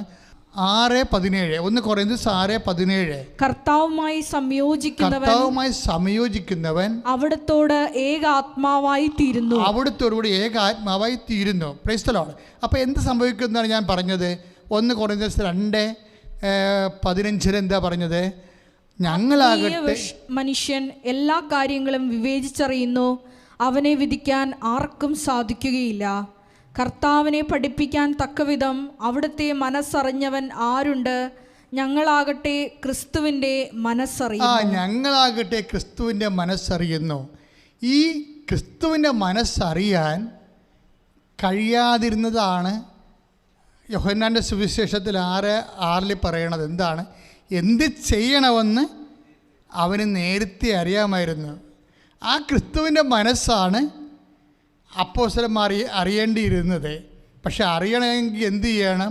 അവനുമായിട്ട് ഐക്യപ്പെടണം. അപ്പോൾ ഈ ക്രിസ്തു, ഈ വിഷയത്തിൽ ക്രിസ്തുവിൻ്റെ മനസ്സിൽ എന്താണ് ഉള്ളത്? ഇപ്പം നിൻ്റെ കുടുംബം, നിൻ്റെ ലോണ്, അല്ലെങ്കിൽ നിൻ്റെ വീട്, അല്ലെങ്കിൽ നിങ്ങൾക്ക് വഴി കിട്ടാത്ത അവസ്ഥ, അല്ലെങ്കിൽ നീ ഉടമ്പടി വെച്ച് വ്യത്യസ്തങ്ങളായ കാര്യങ്ങൾ, ഈ വിഷയങ്ങൾക്കെല്ലാം ക്രിസ്തുവിന് ഈ വിഷയങ്ങൾക്കെല്ലാം ഒരു പരിഹാര മാർഗമുണ്ട്. നീ ഉടമ്പടി കൃത്യമായി ചെയ്ത് അവനോട് വിശ്വാസം കാണിച്ച്, പിന്നെ വിശ്വാസം മാത്രമല്ല, വിശ്വാസം കൊണ്ട് ചില കാര്യങ്ങൾ, ഇപ്പം ഞാൻ കഴിഞ്ഞ ദിവസങ്ങളിവിടെ പറയുന്നേ, ഇപ്പോൾ ഒരു കോഴിമുട്ട, അത് ഒരു കുയിലിൻ്റെ മുട്ട, പാടുന്ന കുയിലില്ലേ, പാടുന്ന കുയിലിൻ്റെ മുട്ട വിരിയണത് 10 ദിവസം കൊണ്ടാണ്. 10 ദിവസം. ഒരു കോഴിമുട്ട വിരിയണത് 21 ദിവസം കൊണ്ടാണ്. ഒരു ഒട്ടകപ്പക്ഷിയുടെ മുട്ട വിരിയണത് 44 ദിവസമാണ്. 44 ദിവസവും പിന്നെ ഒരു കുറച്ച് മിനിറ്റും കൊണ്ട് അത് വിരിയത്തുള്ളൂ. ഇനി ആബർഡോസിൻ്റെ ഒരു പക്ഷിയുണ്ട്. അയ്യോ, അത് ഭയങ്കര സാധനം, ഒരു വേട്ടക്കാരൻ പക്ഷിയാണ്. കണ്ടാൽ അത്ര കുഴപ്പം, ഒരു വെള്ളയും ചാരയും കൂടിയ ഒരു പക്ഷിയാണ്. നമ്മുടെ മഞ്ഞുനാടുകളിലേക്ക് അതുള്ളൂ. ആൽബർട്ടോസ് പക്ഷിയുടെ മുട്ട വിരിയണ 85 ദിവസം വേണം. ഏതാണ്ട് ഇതുപോലെയാണ് വചനത്തിൻ്റെ അവസ്ഥ. ചില വചനങ്ങൾ നമ്മുടെ വിശ്വാസം കൊണ്ട് വിരിയും, ചില വചനങ്ങൾ ഈ ശതാധിപൻ്റെ പോലെ ഇത്തിരി കടുത്ത വിശ്വാസം വേണം. ചില വചനങ്ങൾ വിശ്വാസം കൊണ്ടും വിരിയത്തില്ല, പിന്നെയും സമയമെടുക്കും. അതാണ് ഈ പത്രോസിന് സംഭവിച്ചിരിക്കുന്നത്. പത്രോസിന് എന്താ സംഭവിച്ചിരിക്കുന്നത്? അങ്ങനെ പറഞ്ഞതാണ്, കർത്താവാണ്, നിങ്ങൾ ജീവിക്കുന്ന ദൈവത്തിൻ്റെ പുത്രനായ മിശിഹായാണെന്ന് ഈശോയെക്കുറിച്ച് പറഞ്ഞതാണ്. പക്ഷേ പിറ്റേ ദിവസം ക്രിസ്തു ക്രൂശിക്കപ്പെടുമെന്ന് പറഞ്ഞപ്പോൾ തന്നെ പുള്ളിയുടെ ഐസി അടിച്ചു പോയി. പുള്ളി എല്ലാം മറന്നുപോയി, ഇന്നലെ പറഞ്ഞ എല്ലാം മറന്നുപോയി. ഒരു വിശ്വാസം പ്രഖ്യാപിച്ചാൽ ആ വിശ്വാസം ശിഥിലമാകാൻ ഒരു സഹനം മതിയാകും. U got the point. ഞാൻ പറഞ്ഞ മനസ്സിലായോ നിങ്ങൾക്ക്? നമ്മൾ എത്ര വിശ്വാസം പ്രഖ്യാപിച്ചാലും ആ വിശ്വാസം ഒരു നിമിഷം ശിഥിലമാകാൻ ഒരു സഹനം മതിയാകും. ഈ സഹനത്തിന് ഭയങ്കര വല്ലാത്ത റോളാണ്. സഹനം വരുമ്പോൾ ഓർക്കുക, അപ്ഗ്രഡേഷൻ വരാൻ പോകുന്നുണ്ട്, വിശ്വാസം ടെസ്റ്റ് ചെയ്യാൻ പോകുന്നുണ്ട്. അപ്പം തന്നെ കയ്യോടെ പത്രോസ് പതറിപ്പോയി. കർത്താവേ, അങ്ങയ്ക്കിത് സംഭവിക്കാതിരിക്കട്ടെ.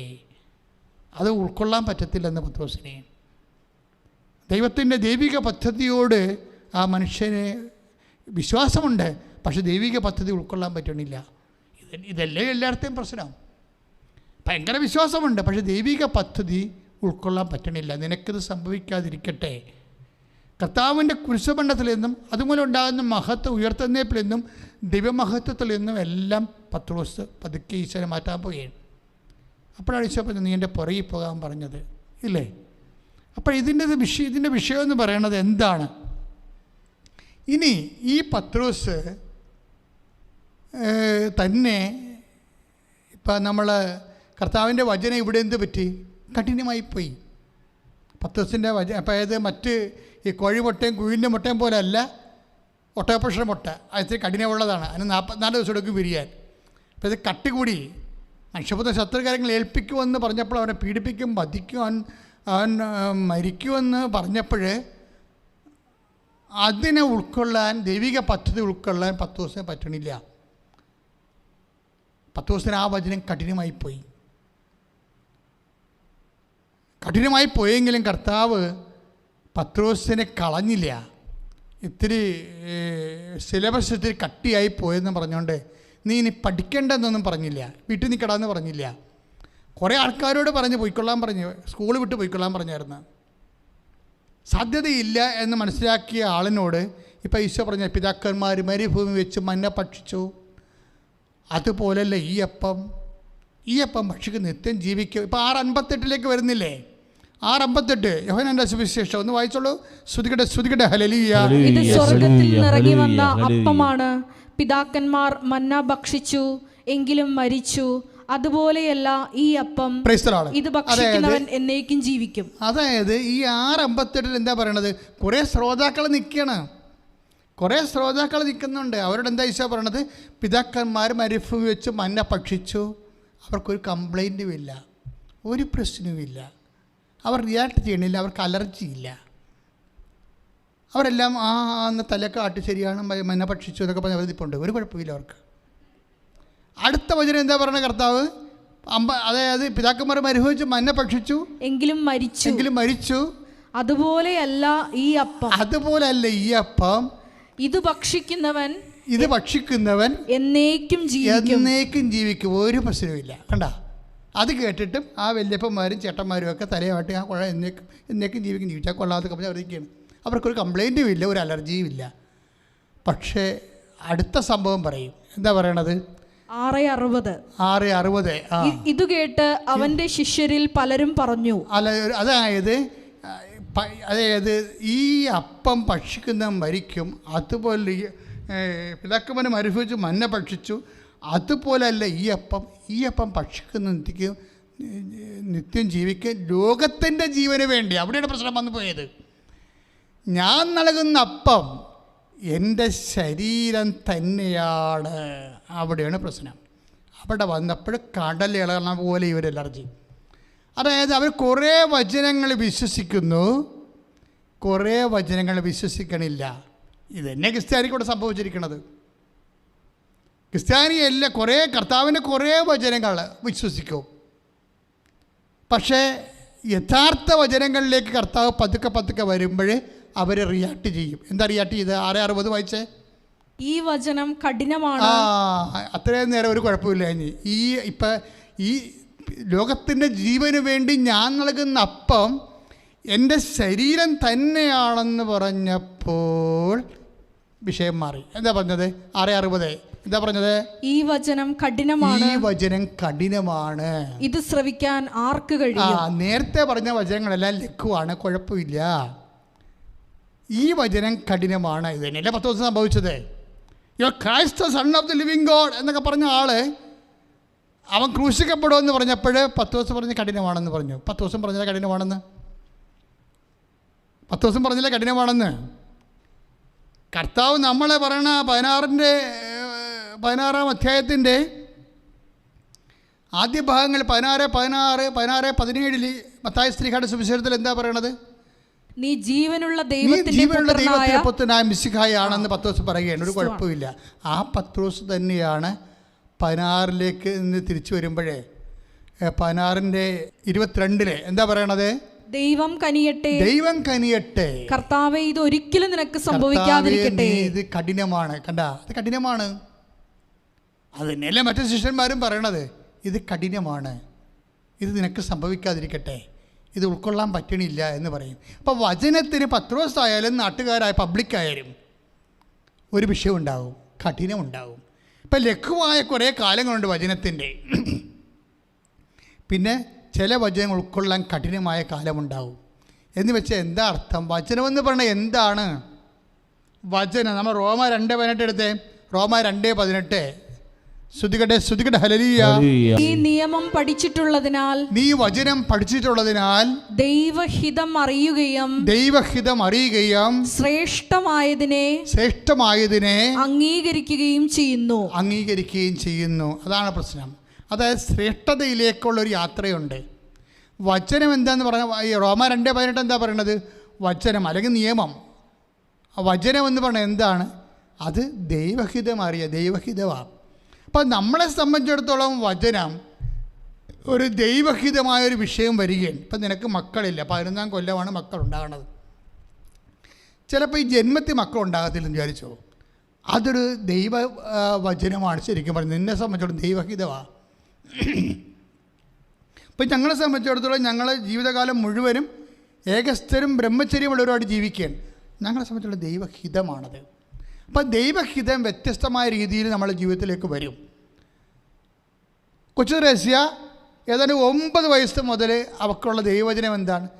24 വയസ്സ് വരെ അവൾ രോഗിയാണ്. അതവളെ സംബന്ധിച്ചുള്ള ഹിതമാണ്, കഠിനമായ. അതിൽ നിന്നാണ് അവൾ വിശുദ്ധയായി മാറുന്നത്. അപ്പം നമ്മളെ നിത്യരക്ഷ എപ്പോഴും ലഘുവചനങ്ങളിൽ നിന്ന് കിട്ടത്തില്ല. ഈ ഗോട്ട് ദ പോയിന്റ്. ശ്രദ്ധിക്കണം, നമ്മുടെ നിത്യരക്ഷ കഞ്ഞി കാപ്പി IELTS അങ്ങനെയുള്ള പരിപാടികളെല്ലാം ഈ ലഘുവചനങ്ങളിൽ നിന്ന് കിട്ടും. പക്ഷെ പേയ്മെൻ്റുള്ള വചനങ്ങളിൽ നിന്നും ഈ ഭൗതികമായ ആനുകൂല്യങ്ങളല്ലാതെ ഗുരുതരമായ വചനങ്ങളിൽ നിന്ന് മാത്രമേ കഠിന വചനങ്ങൾ എപ്പോഴും ഉദ്ദേശിക്കുന്നത് നിത്യരക്ഷയായിരിക്കും. ഇത് നിങ്ങളൊരു വെളിപാട് പോലെ സ്വീകരിച്ചോ. കഠിന വചനങ്ങൾ കഠിന വചനങ്ങളിൽ നിന്ന് എന്താ പറയണത്? കഠിന വചനങ്ങൾ ഇപ്പോൾ 10 ദിവസം നിൽക്കുന്ന സമയത്തല്ല പറയണത്. എന്താ പറയണത്? കർത്താവിൻ്റെ ഹിയറിംഗ് പബ്ലിക് എന്താ പറയണത്? ലോകത്തിൻ്റെ ജീവന് വേണ്ടി ഞാൻ നൽകുന്ന അപ്പം എൻ്റെ ശരീരം തന്നെയാണെന്ന് പറയുമ്പോഴെന്താ പറയണത്?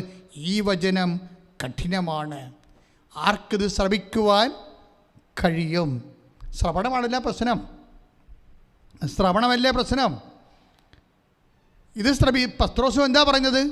കർത്താവെ, നീ പറഞ്ഞ വചനം കഠിനമാണ്, നീ ശത്രുക്കളെ ഏൽപ്പിക്കുക, അവരെ നിന്നെ പീഡിപ്പിക്കുക, വധിക്കുക. ഉയർപ്പിൻ്റെ കാര്യം പത്രോസ് വിട്ട്, അങ്ങനെ ഒരു സംഭവം നടക്കാത്തതിലും പത്രോസിന് അറിയാം. അതുകൊണ്ട് ആ മനുഷ്യൻ്റെ വിവരം അന്ന് അത്രയേ ഉണ്ടായിരുന്നുള്ളൂ. അപ്പം കഠിനമായി മാറി.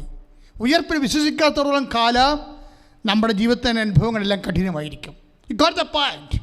ഉയർപ്പിൽ വിശ്വസിക്കാത്തോളം കാലം, ഉയർപ്പെന്ന വലിയ സത്യത്തെ വിശ്വസിക്കാൻ ദൈവം നമുക്ക് വരം തരാത്തോളം കാലം, എൻ്റെ ദൈവവേദനെ നിൻ്റെ ഓരോ ജീവിത പ്രശ്നങ്ങളും നിനക്ക് കഠിനമായിരിക്കും. കഠിനമായ ദൈവത്തിൻ്റെ വചനമായി മാറും. കഠിനം മധുരമാക്കാൻ പറ്റും. എന്തുകൊണ്ടാണ് മധുരമാകണത്? എങ്ങനെയാണ് കഠിന വചനങ്ങളെ മധുരമാക്കണത്? ഇപ്പോൾ പത്രോസിൻ്റെ തന്നെ കാര്യം എടുക്കാം. കർത്താവ് അവനോട് ചോദിച്ചു, കഠിനമാണെന്ന് പറഞ്ഞ് കുറേ ആൾക്കാർ പോയല്ലോ, വാട്ട് യു സേ, നിനക്കെന്താ പോണോ എന്ന് ചോദിക്കുമ്പോൾ പത്രോസിന് അപ്പോഴും പിതാവായ ദൈവം ഒന്ന് തോടും. എന്താ പറയണത്? കർത്താവേ, ഞങ്ങൾ അങ്ങനെ പോകത്തില്ല. എന്താ കാര്യം? ഞങ്ങൾ ആരുടെ പക്കലേക്ക് പോകും? എന്താ കാര്യം? നിത്യജീവന്റെ വചനങ്ങൾ. ആ ഭാഗം വായിച്ചോളൂ. ശ്രദ്ധിക്കട്ടെ. യോഹന്നാൻ 6:68. ശിമയോൻ പത്രോസ് മറുപടി പറഞ്ഞു, കർത്താവേ, ഞങ്ങൾ ആരുടെ അടുത്തേക്ക് പോകും? ഞങ്ങൾ ആരുടെ അടുക്കിലേക്ക് പോകും? നിത്യജീവന്റെ വചനങ്ങൾ നിന്റെ പക്കലുണ്ട്. Praise the Lord. കണ്ടാ പത്രോസ് ലൈനിൽ വന്ന കണ്ടാ എന്താ പറയണത്? ഞങ്ങൾ എത്ര വചനം കഠിനമായാലും, എത്ര പേര് നിന്നെ ഇട്ടിട്ട് പോയാലും ഞങ്ങൾ പോകത്തില്ല. ഒരു കാരണമാണ്. എന്താണ്? ഈ കഠിന വചനങ്ങളിലാണ് കർത്താവെ നിത്യത നീ ഒളിപ്പിച്ച് വെച്ചിരിക്കണത്. പക്ഷെ ഭയങ്കര ഗ്രേറ്റ് വെളിപാടാണ് ഈശോ പത്രോസിന് കൊടുത്തത്. അതായത് നമ്മളുടെ കഠിനാനുഭവങ്ങൾ ഓർക്കുക. ചില ആൾക്കാർ ഓർക്കും, കർത്താവ് അവർ 10 കൊല്ലം തളർന്ന് കിടന്നല്ല, ഇതുമാത്രം കൈയും കാലുമൊക്കെ ഉണ്ടായിരുന്ന കാലത്ത് അവർ പള്ളി കുർബാന മുടക്കാത്ത ആളാണ്. ഇപ്പോൾ വന്നിരിക്കണ മരുമക്കളും നോക്കണില്ല, മക്കളും നോക്കണില്ല, അവർ തൂറും മുള്ളുമൊക്കെ കട്ടിലേ തന്നെയാണ് 10 കൊല്ലം. ഇത്രയും ദൈവവേദന പിടിച്ച് നടന്ന ആൾക്കാരുടെ അവസ്ഥ ഇങ്ങനെയാണെങ്കിൽ പിന്നെ ഞങ്ങളൊക്കെ എന്തെങ്കിലും നടക്കണമെന്ന് പറഞ്ഞിട്ട് കുറേ ആൾക്കാർ പൈശാചിക വർത്തമാനം പറഞ്ഞ് നടക്കും. പക്ഷേ അവർ കഠിന വചനങ്ങളിലൂടെ പോവുകയാണ്. എന്താണ്? അവരുടെ ആ കിടപ്പിലാണ് നിത്യത ഇരിക്കണത്. നിത്യത. അതാ പത്രോസിനത് പെട്ടെന്ന് കിട്ടി. ദൈവത്തിനെ ശ്രദ്ധിക്കുക. നിനക്ക് ജോലി കിട്ടിയത് കൊണ്ടോ വീട് കിട്ടിക്കൊണ്ടോ നീ 10 പിള്ളേരെ പ്രസവിച്ചത് കൊണ്ടോ അല്ല ഇരിക്കണത്. നിൻ്റെ നിത്യത ഇരിക്കണത് നീ വചനത്തിനെ കഠിനമായ സാഹചര്യങ്ങളെ, കഠിനമായ അനുഭവങ്ങളെ, കഠിനമായ ദൈവഹിതങ്ങളെ, കഠിനമായ ദൈവവചനങ്ങളെ, ജീവിതത്തിൽ വരുന്ന ദൈവവചനങ്ങളോട് നീ എന്ത് നിലപാടെടുത്തു എന്നുള്ളതാണ്. പത്രോസ് പറയണത്, കൊന്നാലും ഞങ്ങൾ ഒരിടത്തും പോകത്തില്ല. എന്താ കാര്യം? നിത്യജീവൻ്റെ വചനങ്ങളാണ്. അത് കഠിനമാണ്, പക്ഷെ അത് ഈ ലോകത്തുള്ള ജീവിതത്തിന് വേണ്ടിയുള്ളതല്ല. വചനം കഠിനമാണ്, പക്ഷേ ഈ ലോകത്തുള്ള ജീവിതത്തിന് വേണ്ടിയുള്ളതല്ല. ഈ സമയം എന്താ സംഭവിക്കണത്? പത്രോസ് എപ്പോഴും എന്ത് പറഞ്ഞാലും അവിടെ ഒരു പിതാവിൻ്റെ സാന്നിധ്യം ഉണ്ടാകും. എന്താ കാര്യം? പത്രോസിനോട് പണ്ട് ഈശോ പറഞ്ഞിട്ടുണ്ട്, നീ ക്രിസ്തുവാണ്, ദൈവത്തിൻ്റെ പുത്രനായ മിശിഹായാണെന്ന് പറയുമ്പോഴേ എന്താണ് പറഞ്ഞത്? 16:16 മത്തായിയുടെ സുവിശേഷത്തിൽ എന്താ പറഞ്ഞത്? ഇത് നിനക്ക് വെളിപ്പെടുത്തിയത് എൻ്റെ പിതാവാണ്. അപ്പം പിതാവാണ് വെളിപ്പെടുത്തുന്നതിൻ്റെ ആളെന്ന് മനസ്സിലായില്ലേ? ഈ നമ്മൾക്ക് മനസ്സിലാകാത്ത സങ്കീർണമായ ജീവിത പ്രശ്നങ്ങളുടെ സത്യസന്ധത നമുക്ക് വെളിപ്പെടുത്തി തരണത് പിതാവാണ്. ചില കഠിന വചനങ്ങളെ നമുക്ക് വെളിപ്പെടുത്തി തരണത്, അർത്ഥം പറഞ്ഞു തരണത് പിതാവാണ് യേശുവിലൂടെ സംസാരിക്കുന്നത് എന്ന് യേശു തന്നെ പറഞ്ഞിട്ടുണ്ട്. പക്ഷേ ഞാനിവിടെ ഓർക്കാൻ ആഗ്രഹിക്കുന്നത് എന്താണെന്നറിയാവോ? ഈശോ എന്തുകൊണ്ട് പത്രോസ് പറഞ്ഞ് കഠിനമാണെന്ന് പറഞ്ഞല്ലോ. ആദ്യം പറഞ്ഞില്ലേ, ഇത് നിനക്ക് സംഭവിക്കാതിരിക്കട്ടെ എന്ന് പറഞ്ഞാൽ ഈ വചനം കഠിനമാണെന്ന് തന്നെയാണ് എൻ്റെ അർത്ഥം. നീ ഇപ്പം പറഞ്ഞ വചനം നിനക്ക് കഠിനമാണെന്ന്. അപ്പോഴെന്ത് പറ്റി? മറ്റുള്ളവരും പറഞ്ഞ് ഈ ലോകത്തിന് ജീവന് വേണ്ടി ഞാൻ നൽകുന്ന അപ്പം എൻ്റെ ശരീരം തന്നെയാണെന്ന് പറഞ്ഞപ്പോഴും അവർ പറഞ്ഞ് ഇത് കഠിനമാണ്, ഞങ്ങൾ പോകണമെന്ന് പറഞ്ഞ്. പത്രോസും പറഞ്ഞ് ഇത് കഠിനമാണ് എന്ന് പറഞ്ഞു. അപ്പോൾ സത്താനെ നിൻ്റെ പുറകിൽ പോയി നിൽക്കാൻ പറഞ്ഞു. പുറകിൽ പോയി നിൽക്കണത് എന്തിനാണ്? നീ ചെകുത്താനാണ്, ഇനി എന്നെ അനുഗമിക്കാൻ പറഞ്ഞു. രണ്ടാമത് കർത്താവ് മുമ്പേ ഞാൻ എൻ്റെ ആടുകൾക്ക് മുമ്പേ പോകുമെന്നല്ലേ പറഞ്ഞത്. അപ്പോൾ 10 ദിവസം പുറകിലല്ലേ നിൽക്കേണ്ടത്? 10 ദിവസം മുമ്പിൽ കയറി നിന്നല്ലേ കുഴപ്പമായി പോയത്. അതുകൊണ്ട് 10 ദിവസം എന്നെ പുറകിൽ നിൽക്കുക, എന്നെ അനുഗമിക്കുക, എൻ്റെ വചനം കേട്ട് മനസ്സിലാക്കാൻ പറഞ്ഞു. അവനോട് പോകാൻ പറഞ്ഞില്ല, കാര്യം അവൻ പോകത്തില്ലെന്ന് പറഞ്ഞായിരുന്നു. ഞാൻ ആരുടെ പക്കലേക്ക് പോകുമെന്ന് ചോദിച്ചായിരുന്നു. അപ്പോൾ അപ്പനോട് ഈശോ പറഞ്ഞു, അപ്പാ അവൻ പോകത്തില്ല കേട്ടോ, പക്ഷെ പാവത്തിന് വചനം കഠിനമാണെന്ന് പറഞ്ഞു. വേറെ കുറേ ആൾക്കാർ പോയപ്പാ, അവർക്ക് കഠിനമാണെന്ന് പറഞ്ഞ് പോയി, പക്ഷേ ഇവൻ പോകത്തില്ല, അവൻ പോകത്തില്ലെന്ന് പറഞ്ഞിട്ടുണ്ട്. അതുകൊണ്ട് ഞാൻ എന്നോട് പുറകെ നിൽക്കാൻ പറഞ്ഞിട്ടുണ്ട്. ഇനി എന്താ ചെയ്യേണ്ട അപ്പാന്ന് ചോദിക്കുമ്പോൾ അപ്പം പറയും അവനെ താബോറിലോട്ട് വിളിച്ചുകൊണ്ട് വരാൻ പറയും. പിറ്റേ ദിവസമാണ് താബോറിൽ പോണത്. താബോറിൽ പോകുമ്പോൾ ഉയർപ്പ് എന്താണെന്ന് കാണിച്ചു കൊടുക്കും. ഇന്നലെ പറഞ്ഞില്ലേ 3-ാം ദിവസം ഉയർത്ത് നിൽക്കുമെന്ന് പറഞ്ഞില്ലേ? ആ ഉയർപ്പിൽ ഇവരങ്ങോട്ട് തിളങ്ങും. ഇവൻ്റെ വിശ്വദൈവീക രൂപം അങ്ങോട്ട് കാണുമ്പോൾ 10 ദിവസത്തിൻ്റെ ഓർമ്മ പോകും. 10 ദിവസത്തിൻ്റെ അഭിഷേകം ഉണ്ടായിട്ട് പറഞ്ഞു നമ്മളിവിടെ ആയിരിക്കണം, നല്ലതാണെന്ന് പറയും. അപ്പോൾ പറയും നല്ലതും ചീത്തയൊക്കെ പിന്നെ പറയാം, ഒരു കാര്യം എനിക്ക് പറയാനുണ്ടെന്ന് അപ്പം പറയും. ഇവൻ എൻ്റെ മകനാണ്, ഇവനെ നീ കേൾക്കണം. കേൾക്കാത്ത കുറേ ആൾക്കാർ കഠിനമാണെന്ന് പറഞ്ഞു പോയി. നീ കഠിനമായിട്ടും പോകാതെ നിൽക്കുന്നവനാണ്. അതുകൊണ്ട് ഇവനെ കേൾക്കാനുള്ള അഭിഷേകം ഞാൻ നിനക്ക് നൽകുന്നു. ദൈവപൈതലേ, നിൻ്റെ ദൈവം നിനക്ക്, ദൈവപിതാവ് നിനക്ക് നൽകുന്ന കഠിന ജീവിതാനുഭവങ്ങൾ കഠിന പദങ്ങളായിട്ട് നിനക്ക് മനസ്സിലായില്ലെങ്കിൽ അപ്പാ എന്ന് വിളിക്കണം. അപ്പാ ഇത് മനസ്സിലാക്കാനുള്ള കൃപയാൽ എന്നെ അഭിഷേകം ചെയ്യണമേ, എൻ്റെ കുടുംബത്തെ അഭിഷേകം ചെയ്യണമേ, അപ്പാ എന്നെ അനുഗ്രഹിക്കണമേ. ശ്രുതികടേ 17:5 ഇവൻ എൻ്റെ പ്രിയപുത്രനാകുന്നു, ഇവനെ ശ്രവിക്കുവിൻ. ശ്രവണാഭിഷേകം കൂടി, കഠിന പദങ്ങൾക്ക് പ്രത്യേകമായ ശ്രവണാഭിഷേകം പിതാവായ ദൈവമാണ് നൽകണത്. 2 പ്രാവശ്യം പിതാവിൻ്റെ ഒരു സാന്നിധ്യം നമ്മുടെ വിശ്വാസ ജീവിതത്തിൽ വരുന്നുണ്ട് അല്ലേ? 16:17 മത്തായി ശ്ലീഹായുടെ സുവിശേഷത്തിൽ എന്ന് പറഞ്ഞത് Simon Bar Jona, it is not flesh and blood my father who reveals you. എന്താണ്? എൻ്റെ പിതാവാണ് നിനക്കിത് വെളിപ്പെടുത്തിയതെന്ന്. അതുതന്നെയാണല്ലോ വീണ്ടും വചനം കഠിനമായപ്പോൾ വീണ്ടും 17:5 പറയുന്നുണ്ട്. എന്താ പറയണത്? ഇത് നിനക്ക് സംഭവിക്കാതിരിക്കട്ടെ എന്ന് 10 ദിവസം പറഞ്ഞിട്ട് വചനം കഠിനമാണെന്ന് പറയുമ്പോൾ 10 ദിവസം കൊണ്ട് പറയും ഇത് കഠിനമല്ല, നിനക്ക് ദൈവസ്നേഹം കിട്ടുമ്പോൾ ഇത് മനസ്സിലായിക്കൊള്ളൂ. വിശ്വാസം കൊണ്ട് മാത്രം എല്ലാ വചനവും മനസ്സിലാക്കാൻ പറ്റത്തില്ല. വിശ്വാസം കൊണ്ട് മാത്രം എല്ലാ അനുഭവങ്ങളെയും കഠിനാനുഭവങ്ങളെയും മധുരമാക്കാൻ പറ്റത്തില്ല. അതിന് ദൈവസ്നേഹം തന്നെ വേണമെന്ന് പറയും. അപ്പോഴത് പിതാവാണ് നമുക്ക് ദൈവസ്നേഹം തരണത്. എന്താ കാര്യം എന്നറിയാവോ? അതായത് വിശുദ്ധ മത്തായി യോഹന്നാൻ്റെ സുവിശേഷമില്ലേ 14:21 വായിച്ച്, എൻ്റെ കൽപ്പനകൾ സ്വീകരിക്കുകയും പാലിക്കുകയും ചെയ്യുന്നവനാണ് എന്നെ സ്നേഹിക്കുന്നത്. വായിച്ചോളൂ. എന്നെ സ്നേഹിക്കുന്നവനെ എൻ്റെ പിതാവും സ്നേഹിക്കും, ഞാനും അവനെ സ്നേഹിക്കും, എന്നെ അവനെ വെളിപ്പെടുത്തുകയും ചെയ്യും. Praise the Lord. അതാണ് എന്നെ സ്നേഹിക്കുന്നവനെ എൻ്റെ പിതാവ് സ്നേഹിക്കും. അപ്പോഴാണ് വെളിപാട് വരണത്. മനസ്സിലായില്ലേ? ചില വചനങ്ങൾക്ക് വിശ്വാസം പോരാ, സ്നേഹം വേണം. പ്രത്യേകിച്ച് കഠിന പദങ്ങൾക്ക്, കഠിന ജീവിതത്തിന്, മനസ്സിലാകാത്ത ചില അവസ്ഥകൾക്ക്, അത് രോഗമാകാം, ക്ഷീണമാകാം, സാമ്പത്തിക കടമാകാം, കുടുംബത്തിൻ്റെ തകർച്ചയാകാം. ഇങ്ങനെ കഠിന ജീവിതാനുഭവങ്ങളിലെ പോണ സഹോദരങ്ങൾ പ്രത്യേകം ശ്രദ്ധിക്കണം. ആ വിശ്വാസം കൊണ്ട് അത് വിരിക്കാൻ പറ്റത്തില്ല. ഹോസ്റ്റൽ ജഗ് പോലെ 44 ദിവസം വേണം. എന്താണ് അവിടെ വേണ്ടത്? പിതാവിൻ്റെ സ്നേഹം. നിങ്ങൾ പ്രാർത്ഥിക്കണം. പ്രയാസം വരുമ്പോൾ നിങ്ങൾ പ്രാർത്ഥിക്കണം.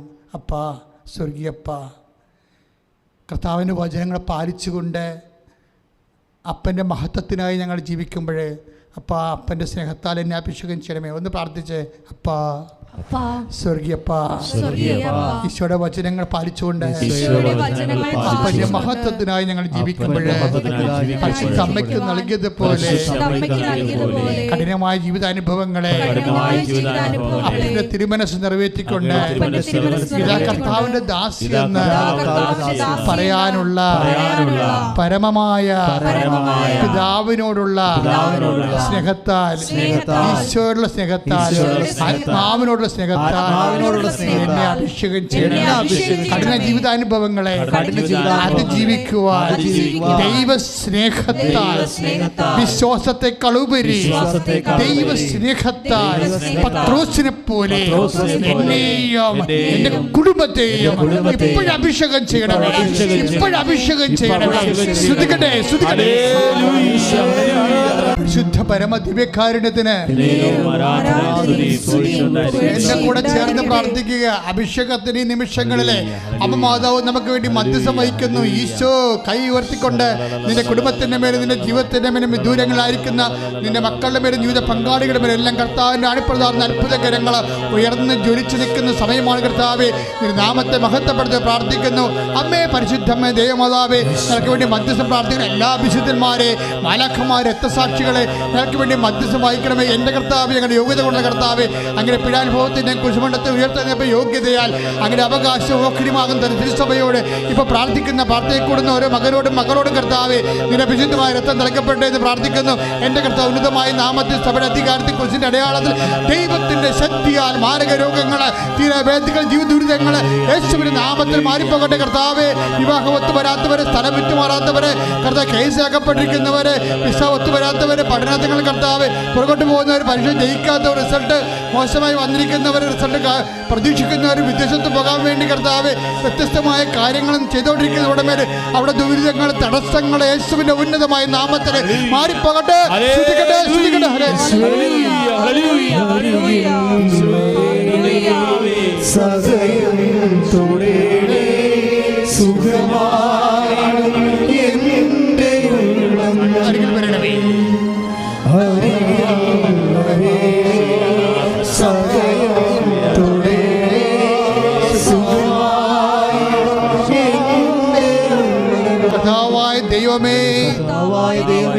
കർത്താവായ ദൈവമേ, വാദരോഗികളെ, രോഗികളെ, ഗർഭാശയത്തിലുള്ളവരെ, തൈറോയ്ഡ് രോഗികളെ, കാൻസർ രോഗികളെ, സ്പോണ്ടിലോസിസ് രോഗികളെ, ഞരമ്പുകൾ ബ്ലോക്കുള്ളവരെ, നടുവേദനക്കാരെ, വെരിക്കോസിന് അസുഖമുള്ളവരെ, യേശുവിന്റെ നാമത്തിലെ ഈ നിമിഷം പൂർണ്ണമായി വിടുതൽ പ്രാപിക്കട്ടെ.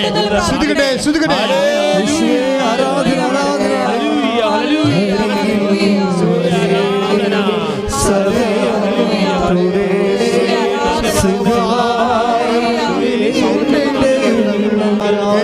കർത്താവായ ദൈവമേ, ഉടമ്പടി എടുത്തു പോയിരിക്കുന്നതാണ്. കർത്താവിന്റെ കരുണ ചൊരിയട്ടെ.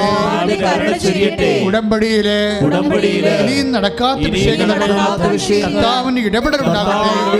അമ്മേ, പരിശുദ്ധമ്മേ, ദൈവമാതാവേ, ഇപ്പോഴ് പരിശുദ്ധ ദിവ്യകാരുണ്യത്തോട് ഞങ്ങൾക്ക് വേണ്ടി ഉടമ്പടി എടുത്തിട്ടുള്ള, എടുക്കാൻ പോകുന്ന എല്ലാ സഹോദരങ്ങൾക്ക് വേണ്ടി മധ്യസ്ഥം യാചിക്കണമേ. യേശുവേ, യേശുവേ, ഇവിടെ സാക്ഷ്യപ്പെടുത്തിയിട്ടുള്ള ഓരോ സാക്ഷ്യങ്ങളും നിലനിന്ന് കിട്ടുവാൻ വേണ്ടി പ്രാർത്ഥിക്കുന്ന ജോലി, വീട്, ജോലി, വീട്, വിവാഹം, വിദ്യാഭ്യാസം, യാത്ര, ഈ സ്ഥലങ്ങള്, ഇങ്ങനെയുള്ള എല്ലാ തടസ്സങ്ങളും യേശുവിന്റെ നാമത്തിൽ, യേശുവിന്റെ നാമത്തിൽ മാറിപ്പോകട്ടെ. ശ്രുതികളുടെ ഹരമായ ദൈവമേ, മഴ പോലെ പെയ്യട്ടെ, വിശുദ്ധ രക്തം പെയ്യട്ടെ, മഴ പോലെ പെയ്യട്ടെ, വിശുദ്ധ രക്തം പെയ്യട്ടെ. ശത്രുക്കള്, എല്ലാ തരത്തിലുള്ള ക്ഷുദ്ര കീടങ്ങള്, സ്ഥലങ്ങള്, പീഡിപ്പിപ്പ് സ്ഥലങ്ങള്, ദുഷ്ടശക്തികളിൽ നിന്ന് യേശുവിന്റെ നാമത്തില്, ദുഷ്ടശക്തികളിൽ നിന്ന് സ്ഥലങ്ങള്, പീഡിപ്പിപ്പ് സ്ഥലങ്ങള്, തൊഴിൽ ശാലകള്, വ്യാപാരശാലകള്, വ്യവസായശാലകള്, ദുഷ്ടശക്തികള്, ബന്ധനങ്ങളെ യേശുനാമത്തിൽ, യേശുനാമത്തിൽ ഈ നിമിഷം അമ്മയുടെ മധ്യസ്ഥതയെ അഴിച്ചു മാർക്കട്ടെ. ദൈവമേ, മധ്യവാനികളിലെ കർത്താവേ, ലഹരി പദാർത്ഥങ്ങൾ ഉപയോഗിക്കുന്നവരിലെ കേസിൽ അകപ്പെട്ടിരിക്കുന്നവരുടെ മേൽ കർത്താവിന്റെ വിശുദ്ധ രക്തം കളിക്കപ്പെടട്ടെ, കളിക്കപ്പെടട്ടെ. എന്റെ കർത്താവേ, എന്റെ കർത്താവേ, വിറ്റുമാറാത്ത പുരയിടങ്ങള്, വിറ്റുമാറാത്ത സ്ഥലങ്ങള്, നടക്കാത്ത വിവാഹങ്ങള്, ഈശോയെ അടിക്കടി ഉണ്ടാകുന്ന അബോർഷനുകള്, യേശുവേ മക്കളില്ലാത്തവര്, യേശുവേ അവരുടെ മേലെല്ലാം യേശുവിന്റെ ശക്തി പതിക്കട്ടെ. യേശുവിന്റെ നാമത്തില് എല്ലാ ദുരിതങ്ങളും കർത്താവിന്റെ മധ്യസ്ഥത്തില് മാറിപ്പോകട്ടെ, ശ്രദ്ധിക്കട്ടെ. അതിശക്തമായി സ്തുതിക്കട്ടെ. ഹല്ലേലൂയ, ഹല്ലേലൂയ, ഹല്ലേലൂയ, ഹല്ലേലൂയ, ഹല്ലേലൂയ, ഹല്ലേലൂയ, ഹല്ലേലൂയ, ഹല്ലേലൂയ. ഈശോയെ ആരാധന. ഹല്ലേലൂയ, ഹല്ലേലൂയ. കർത്താവേ, ഞങ്ങളെ അങ്ങ് സ്പർശിക്കുന്നതിനെ ഓർത്ത് നന്ദി പറയുന്ന കർത്താവേ. കർത്താവേ, തീരാ രോഗികളെ അങ്ങ് സുഖപ്പെടുത്തുന്ന നന്ദി പറയുന്ന കർത്താവേ. കർത്താവിന്റെ സാന്നിധ്യം വെളിപ്പെടുത്തുന്ന നന്ദി പറയുന്ന കർത്താവേ. കർത്താവേ, അങ്ങ് കൃപ ചൊരിയുന്നതിന് നന്ദി പറയുന്ന കർത്താവേ. ഉടമ്പടിയിൽ 6 നിയോഗങ്ങളുടെ മേല് അങ്ങ് സ്പർശിക്കുന്നതിന് ദിവികാരുണ്യ ശക്തി അങ്ങ് മുദ്ര ചെയ്ത് നന്ദി പറയുന്നു. അന്ന് കർത്താവേ, പരിശുദ്ധ അമ്മയുടെ പ്രത്യക്ഷീകരണം തിരുസഭ വിവേചനാധികാരത്തോടുകൂടി കർത്താവെ ഏറ്റെടുക്കുവാനും അമ്മയുടെ ഭക്തി ലോകം മുഴുവനും പ്രചരിക്കപ്പെടാൻ കൃപ ചൊരിയണമേ. കർത്താവെ, ശുശ്രൂഷയിലായിരുന്നു കൊണ്ട്, കർത്താവെ ലൈവിലായിരുന്നു കൊണ്ട് പങ്കെടുക്കുന്ന ഓരോ മക്കളെയും അങ്ങ് തൊടുന്നതിന്, സൗഖ്യപ്പെടുത്തുന്നതിന് നന്ദി പറയുന്നു. ഹല്ലേലൂയ, ഹല്ലേലൂയ, ഹല്ലേലൂയ. ശിരസ് നമിച്ച് ദിവ്യകാരുണ്യമേ എന്നുമെന്നും അങ്ങേയ്ക്കാരാധന. പരിശുദ്ധ പരമമാ ദിവ്യകാരുണ്യമേ എന്നുമെന്നും അങ്ങേയ്ക്കാരാധന. ലോകത്തിന്റെ